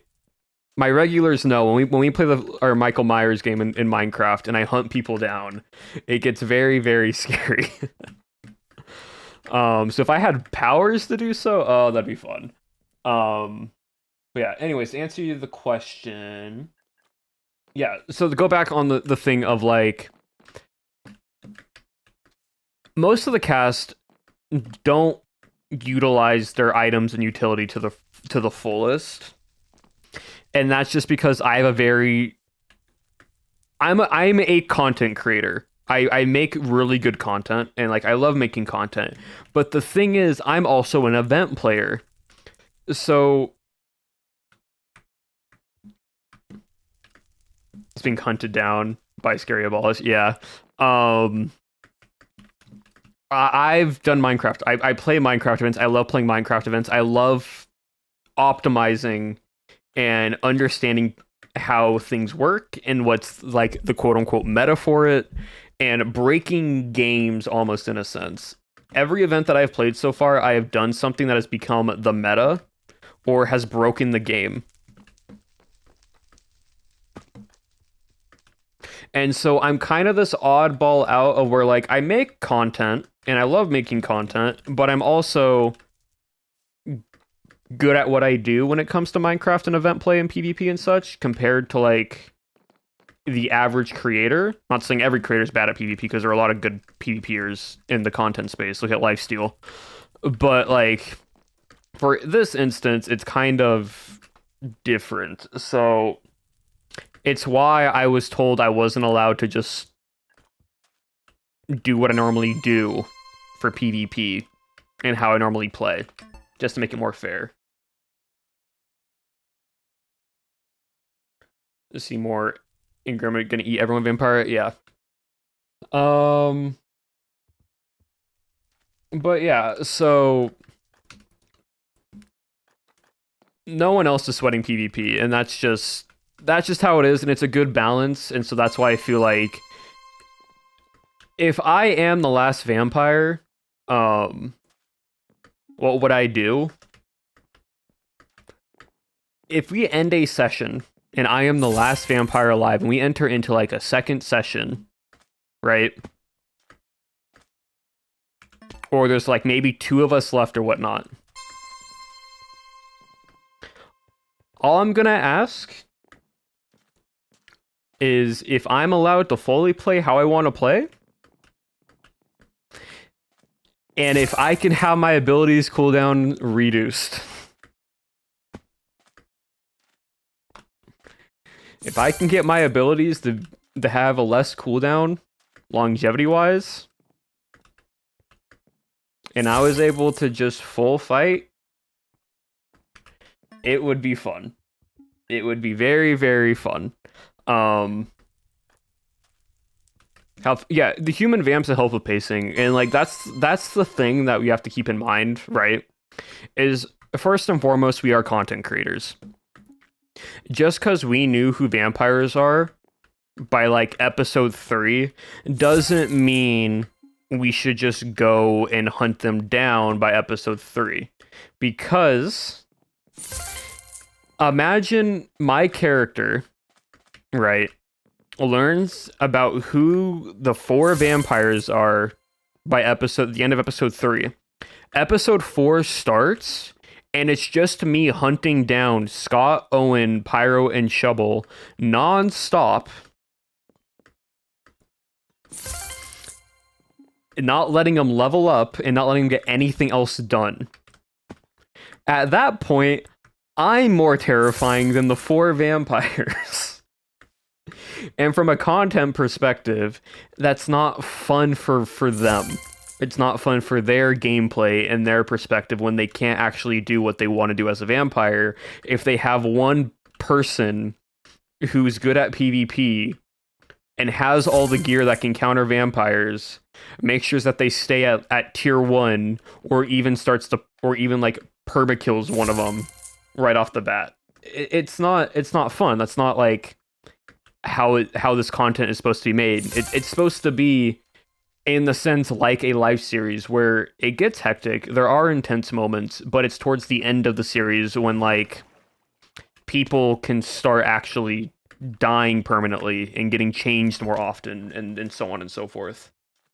So that's just kind of how we play it as, and so that's why the content is what it is. And so far, the community's been loving it. We've been enjoying it this way, and I don't think we're going to really change much of that. But it is something that, like, if I was to be the last one alive, I would ask, can I just get a fair fight? And if I'm allowed to use diamond armor and a diamond sword, because at that point, I would be able to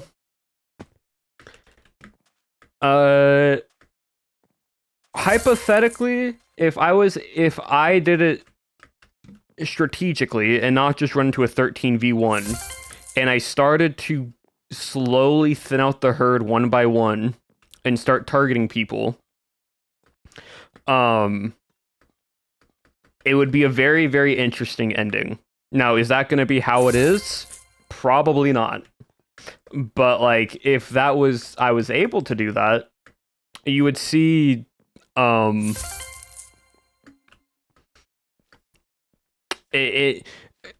aspect of what Owen said to Avid of you have all the makings of a monster would just come down to me slaughtering every single vampire if I could. If I have the gear for it and I have the armor and weapons and survivability, anything is possible. Now, diving into a 13v1, that's not possible, because just Minecraft mechanic-wise, it's not as easy as you would think. So, yeah. Also, Crystal, Ace, it's Ashley, and Alex, thank you for the follows. I appreciate it.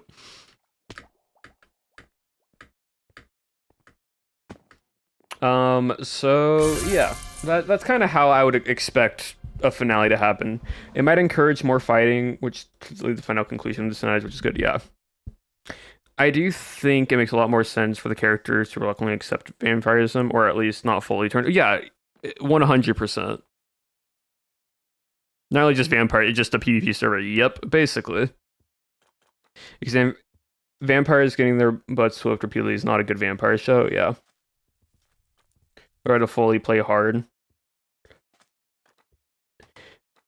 See, if everyone was allowed to go all out right away. Oh, there's Jaw. Hello, Jaw. If everyone was allowed to go all out right away in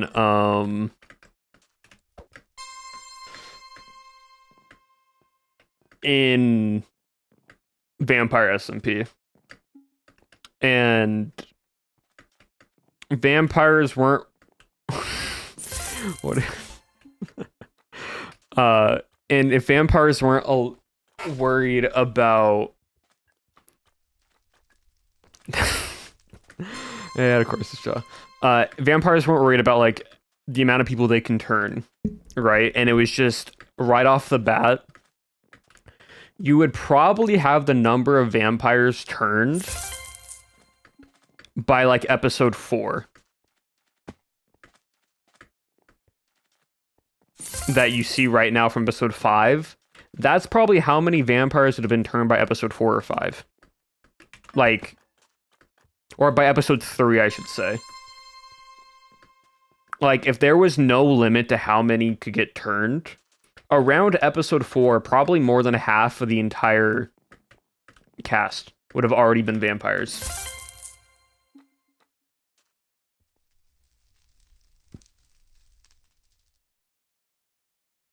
An entire series of humans boiling the vampires into the depths of the castle.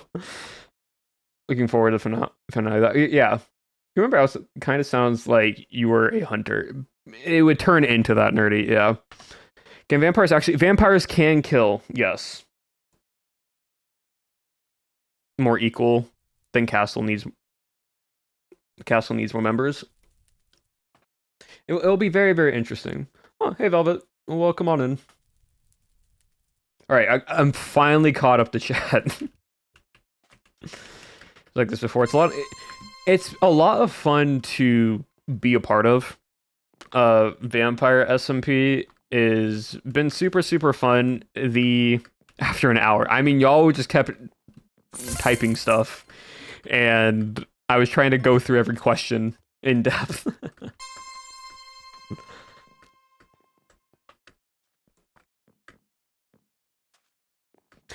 But yeah, so overall, Vampire SMP.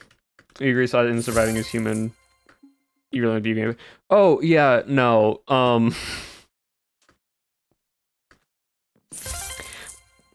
Sausage, I feel like, is just going to be the next vampire. Just especially after the interactions with Scott of like, oh, can you vampire seems pretty nice. Can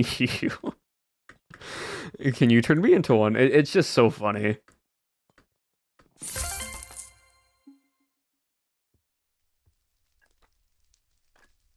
As they sparkle and shine, and they don't do that in Ochre, as far as I'm aware. Yeah, be plot just if one was a vampire.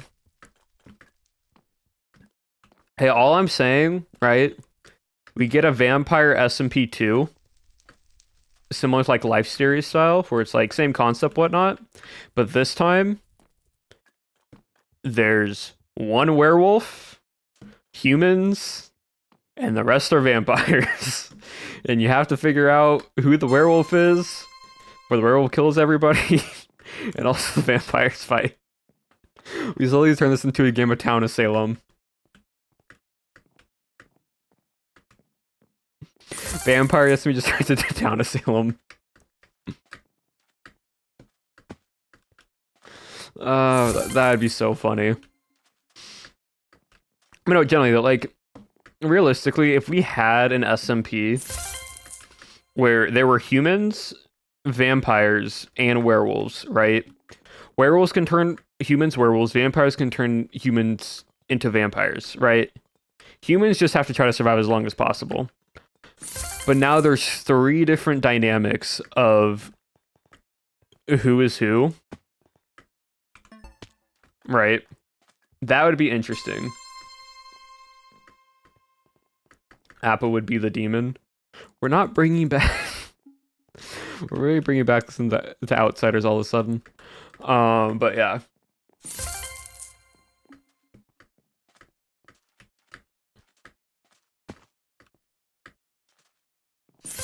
Expecting shenanigans since like... we thought about, like... Genuinely, the cast did mentions about doing a, like, clock tower... like, game night. It's just everyone is busy with their own things and time zones and whatnot that it's just very difficult to like group everybody together. Or Persona's demon, yeah. So it was a possibility at one point. One of those. Yeah.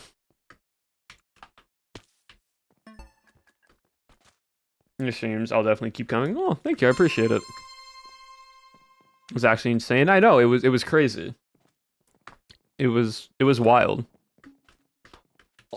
Oh, hold on. Sunshine, A, Wolf Fun, Sarah, Aqua Dragon, and Alexi. Thank you for all the follows. I appreciate it. But yeah, truly, thank you for the follows. It does help me out a lot because it means y'all get known when I go live.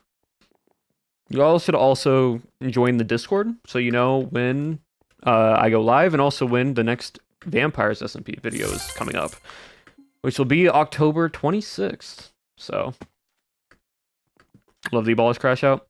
It definitely was a crash out. Isochronology or isochronology, I should say. Thank you for the follow. 2 weeks, technically only a week. Like, it's one, you miss 1 week, but you get it the following week. So it's like sort of 2 weeks, but not really. Ending in November. Vampire SMP will end whenever we feel like it is a proper ending. Like, there is a proper point to end. As of right now, it's not. It's soon, but I don't know if it would be episode 7 or not. Like, I'm unsure. Might be 8, might be 9. We're not too aware of when the SMP will end or not.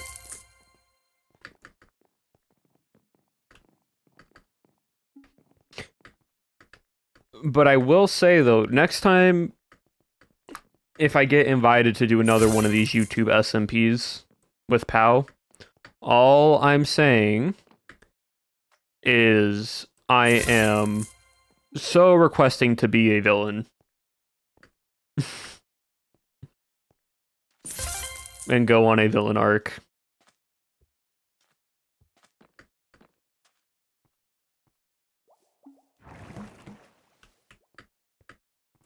Because I think it's time that I actually have some fun with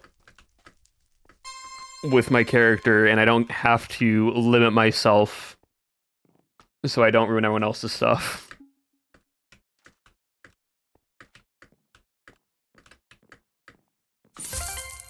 But that just depends on what Pow cooks next, really. What they plan on doing next. How many cast members are there? 14.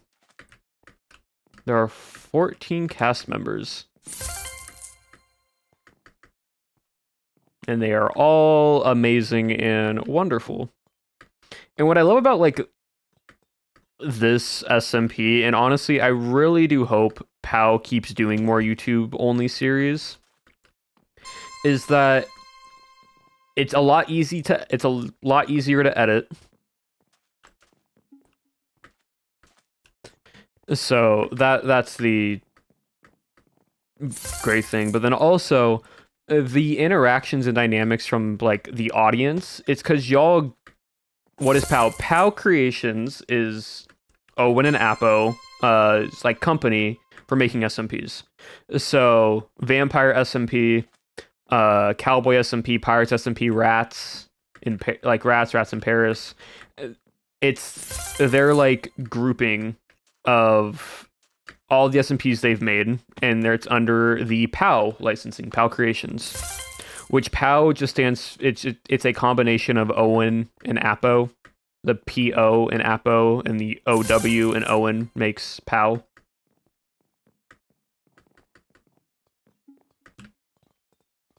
So they do a lot of it. They do a lot of the building, a lot of the coding. But they also get a lot of help from No Name. No Name is an amazing company. They help a lot with, that's why it's called that? Yeah. POW. No Name is a big help to the company for them, because any of, like, the big coding stuff that they need to get done, or big build projects and such, No Name helps him out a lot with that. And so that is what's really, really good. And if you want to like see more of their stuff and like want to support more of like this type of series and like their other future SMPs and such, go check out their Patreon. Like, go support their Patreon. I think it's like the lowest tier is $5. So if you have the money and you want to support them in like a way to where you get more SMPs, which is something about No Man. Don't worry, I can talk about it more. But yeah, chat. For those who don't have ads, if you are wanting to support POW and like what they do, and you want like to keep seeing more of like this stuff and like the really cool concept for SMPs and such, if you have $5 and you're willing to use it, go check them out. Because all that money they give for their Patreon goes right back into funding all the SMPs. So it's really, really good. Really cool. Patreon is very worth. You get a lot of behind the scenes stuff as well. A lot of behind the scenes in how they make the SMPs, what goes into making the SMPs. They do an Into the Writer's Room of like a little mini podcast of like answering questions that they have regarding specific things and such. It's really, really cool. And there's always a monthly Patreon event where if you're a Patreon member, you get to do custom mini games that they've made, which are very fun. So yeah, probably should have a POW command at this point. I mean, yeah, it's a little love supporting. Yeah, very, very fun. And like, the only thing I get from out of like telling people about like supporting POW on Patreon is I get to see more fun content that they get to make, and I also get to possibly participate in the content that they get to make. And so I'm like, why not? But yeah, no. Owen and Appo do crazy, crazy work. And it is really, really cool. I've heard about it way too much because of Candy. Yep. But yeah, no, super fun chat. Super, super enjoyable. We'll probably go for a little bit longer and then stop for a bit because I do need to start cutting down my YouTube video for episode 6 because I get back on Wednesday the following week, which means I then need to have Thursday, Friday, and Saturday to edit episode 6 and a thumbnail.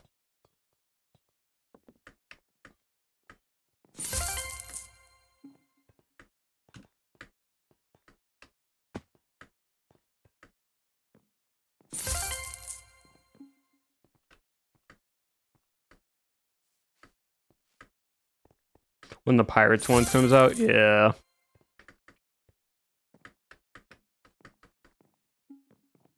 Were you in Rats? No, I was not in Rats. The only SMPs that I have been a part of with POW, I was the voice of the shipwright when they introduced Reggie for Pirates. So there was that cameo. And then I was actually in Cowboy SMP and Vampires for this one. Those have been the only SMPs that I have been a part of.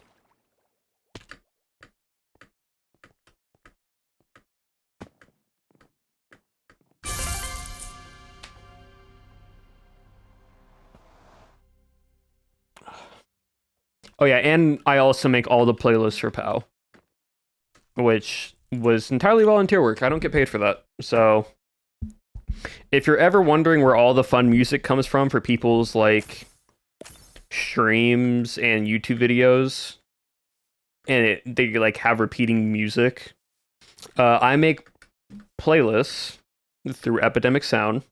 You need a license for the music, but it started with Rats 1, where I was like, Owen mentioned something about And here's like a fun little backstory. I was just a early fan of like Owen stuff, and they mentioned about like Rats SMP.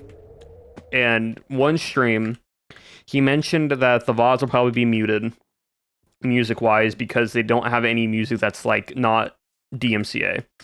And so at the time, I was doing professional video editing work, and I was doing freelancing, and the music I use is from Epidemic Sound. And so I made a playlist for both Spotify and Epidemic Sound from the Epidemic Sound playlist that fit the theming of rats.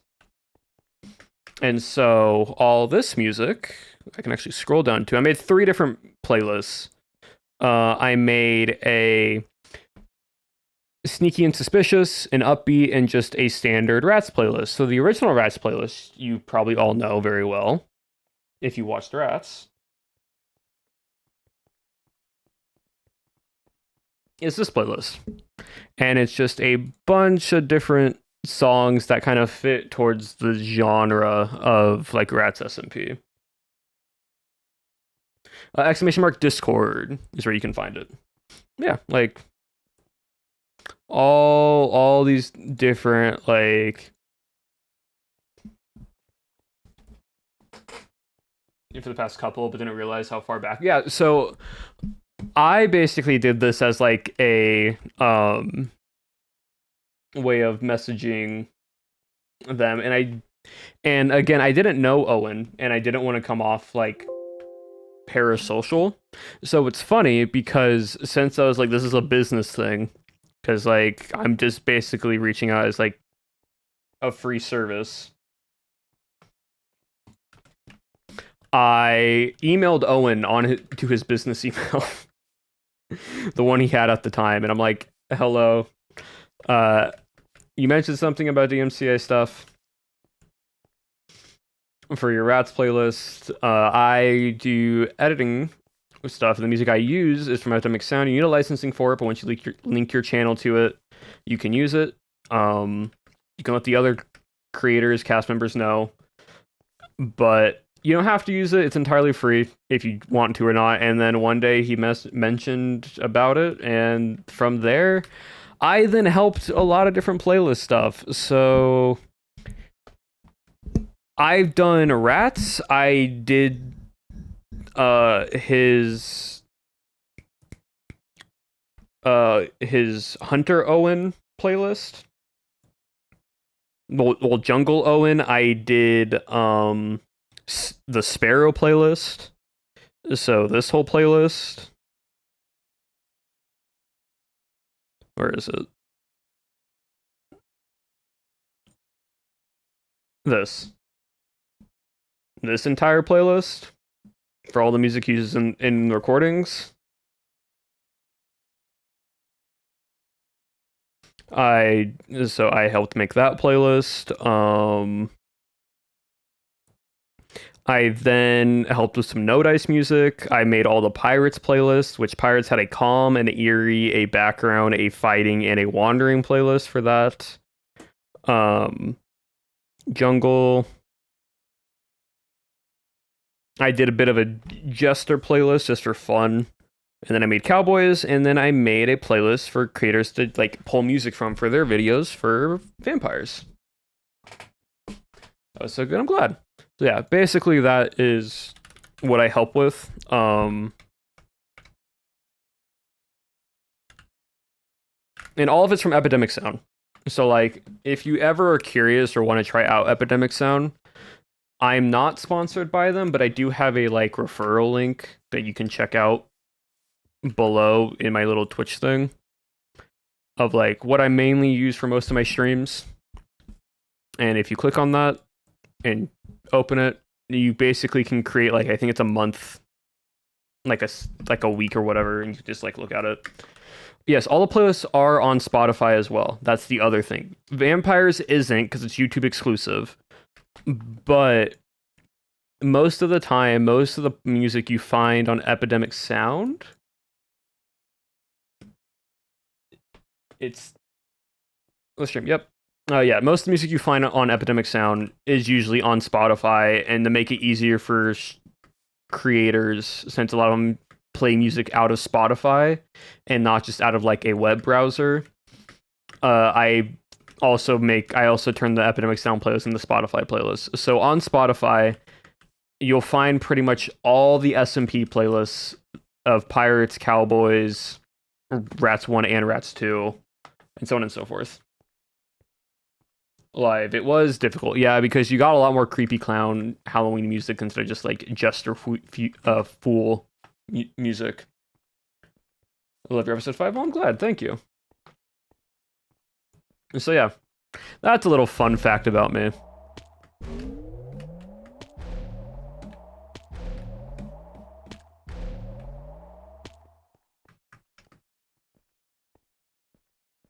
Any other questions y'all have regarding vampires or my episode 5 and so on and so forth?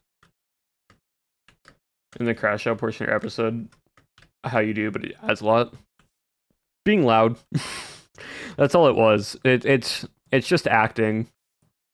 It's just pretending you're mad.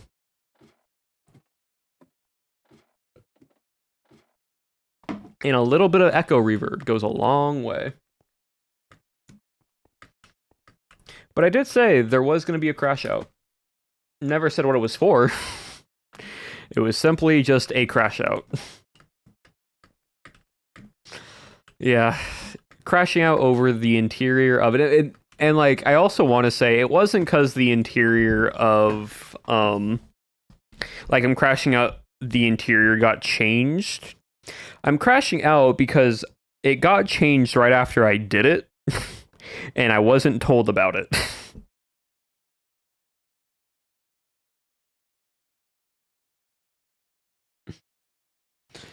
So, I would crash out too. That's what I'm saying. I thought it was fun because the entire time everyone is suspected this dude who is supposedly timid, who is just this quote-unquote scared guy. But in reality, he's just putting on a facade. He's just putting on a mask just so nobody bothers him, so he doesn't stand out too much, and he just does what he needs to get done.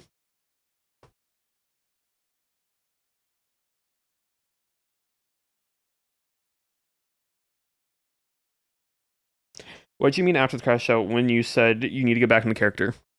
Simple, just that he's been playing, he's not really this like constantly quiet,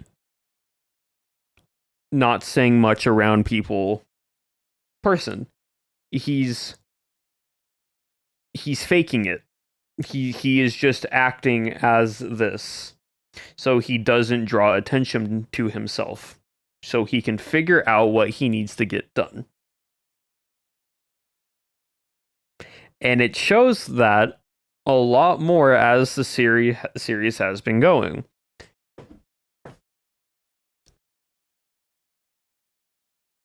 Everything has a reason. Why I go out on my own? Why I leave people to go fight and I don't go join them fighting? It's because I'm playing how my character should play.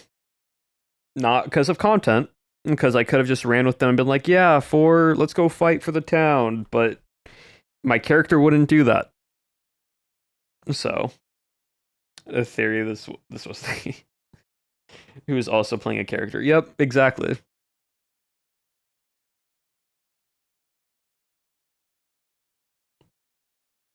So how did you grow into joining SMPs, and what's your way of editing videos like, and struggle to understand the proper editing of content videos? So there's different ways to edit, right? Like realistically, hold on, let me see if I can show you. I'm gonna open up Premiere.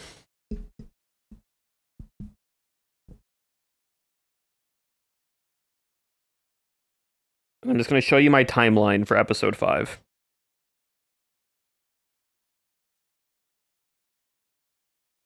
So everyone yeah, I know it's void. One moment. Premiere is, there we go. Premiere is buffering right now, and I don't know why. Hold on. Let me see. I'm gonna just try to take a screenshot of my timeline instead, and then I will just explain it as the best I can. If I go display, there you go. This is the timeline for episode 5. Roughly. There's some a little bit cut off on the ends here. But this is the entire timeline for episode 5. Right. So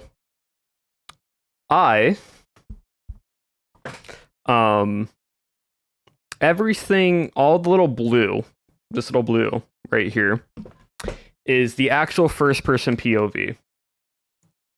Everything purple is every flashback shot that I used in this video.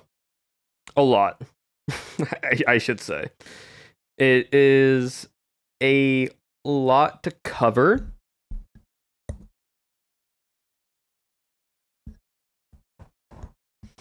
And how it goes is we record on Tuesday, right? I then the same day will cut down the entire footage to what I want, roughly, getting it under an hour. Afterwards, if I still have time in the day, I will add the music. If not, I will then, on Wednesday, Thursday, and Friday, open up Flashback and go with the timeline and add in each little segment of cinematic with the music going on through the entirety of it. After that, once this is all done, by the end of Friday/Saturday, I usually do it on Saturday, I then add all the sound design of where it needs to be wind or caves or movement.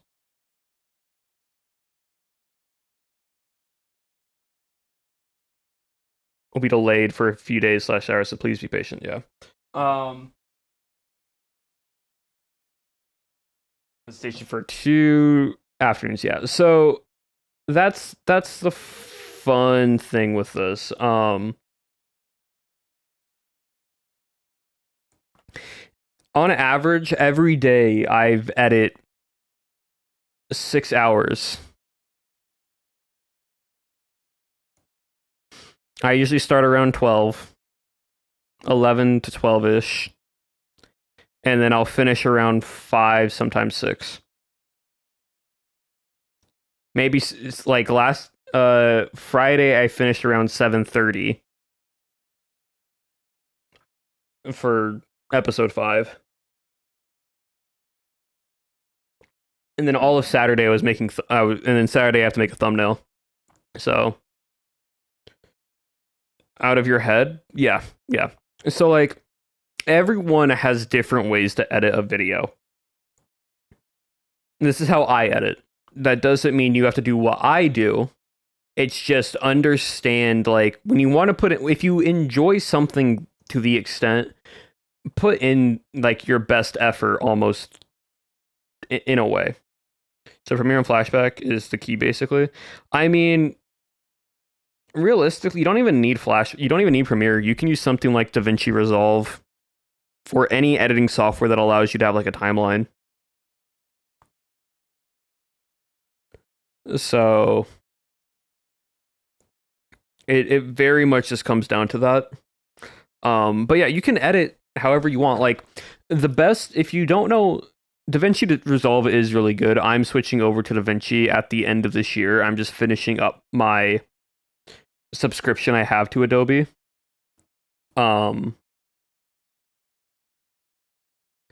But like realistically, the way you want to edit is entirely like how you want your video to look. So like, for example, my video is extremely highly edited with like cinematics. But then you have someone like Scott who entirely is only just doing first person for his POV.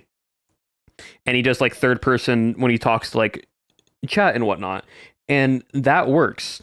That's how he wants to edit, and that's what he enjoys to do, right? And so like there's not one style fits all for every type of editing. What I would say, right? You go into like take your 5 favorite creators, right? Look at what they do for their videos and what you like about their videos, right? So if you like, for example, I enjoy a creator named Smitty, right? A little milk bag funny moments creator. What I like about his stuff is he's very, very good on his timing and how he does sound design. Smitty is really, really good at the comedic moments of sound design of like impacts and like whooshes and everything. It doesn't use a lot of music, but it uses a lot of sound design for things that happen. And so like I have that bits. Music elements and using music into videos I take from others from like the storytelling and narratives I take, like I like this stuff. And it's like, so you kind of take a bunch of different parts of like different aspects you like and you implement them into your video. And over time, as you edit more and more as you go along with this, you start to realize what you like and what you don't like. And you kind of make it your own style. And so like this has been my style for a while. It's using cinematics, adding music, and adding sound design. And like trying to make it entertaining with storytelling. So yeah, chat. That's kind of the idea.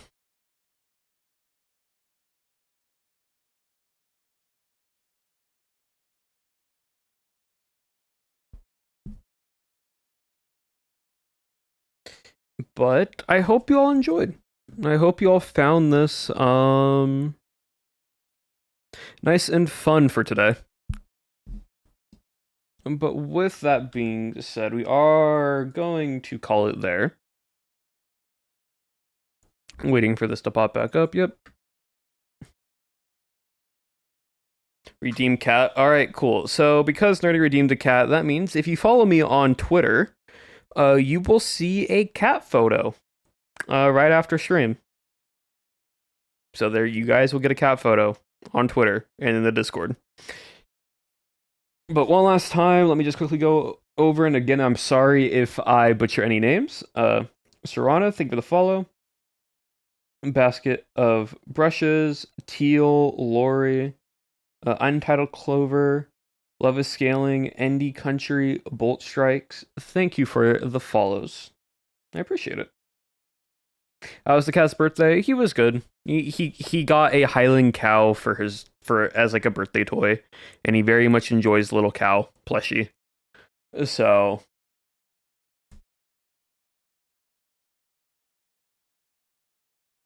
but with that being said, chat, we're gonna raid into someone. I don't know who, but we'll find that out here shortly. But thank you all again. As always, you are awesome, amazing, and wonderful to hang out with. And let's see, who do we want to raid into? I'm not raiding in a while.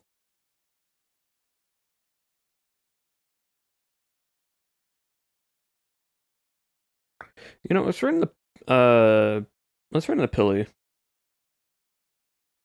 AKA D-Town Cat, D-Town Gato. Pilly has been doing a like dono-a-thon. And he's super chill. So /raid D-Town Cat. Join on the raid chat, you can leave right on after when you need to. But thank you all again for hanging out with me today. As always, You guys have been wonderful. Thank you for all the questions. I will see you all in 2 weeks. In over 2 weeks, you'll get Vampires on the 26th of October. I will not be around until like a bit. But as always, you've been wonderful. And remember, chat, abolish your regrets. I will see you all next time.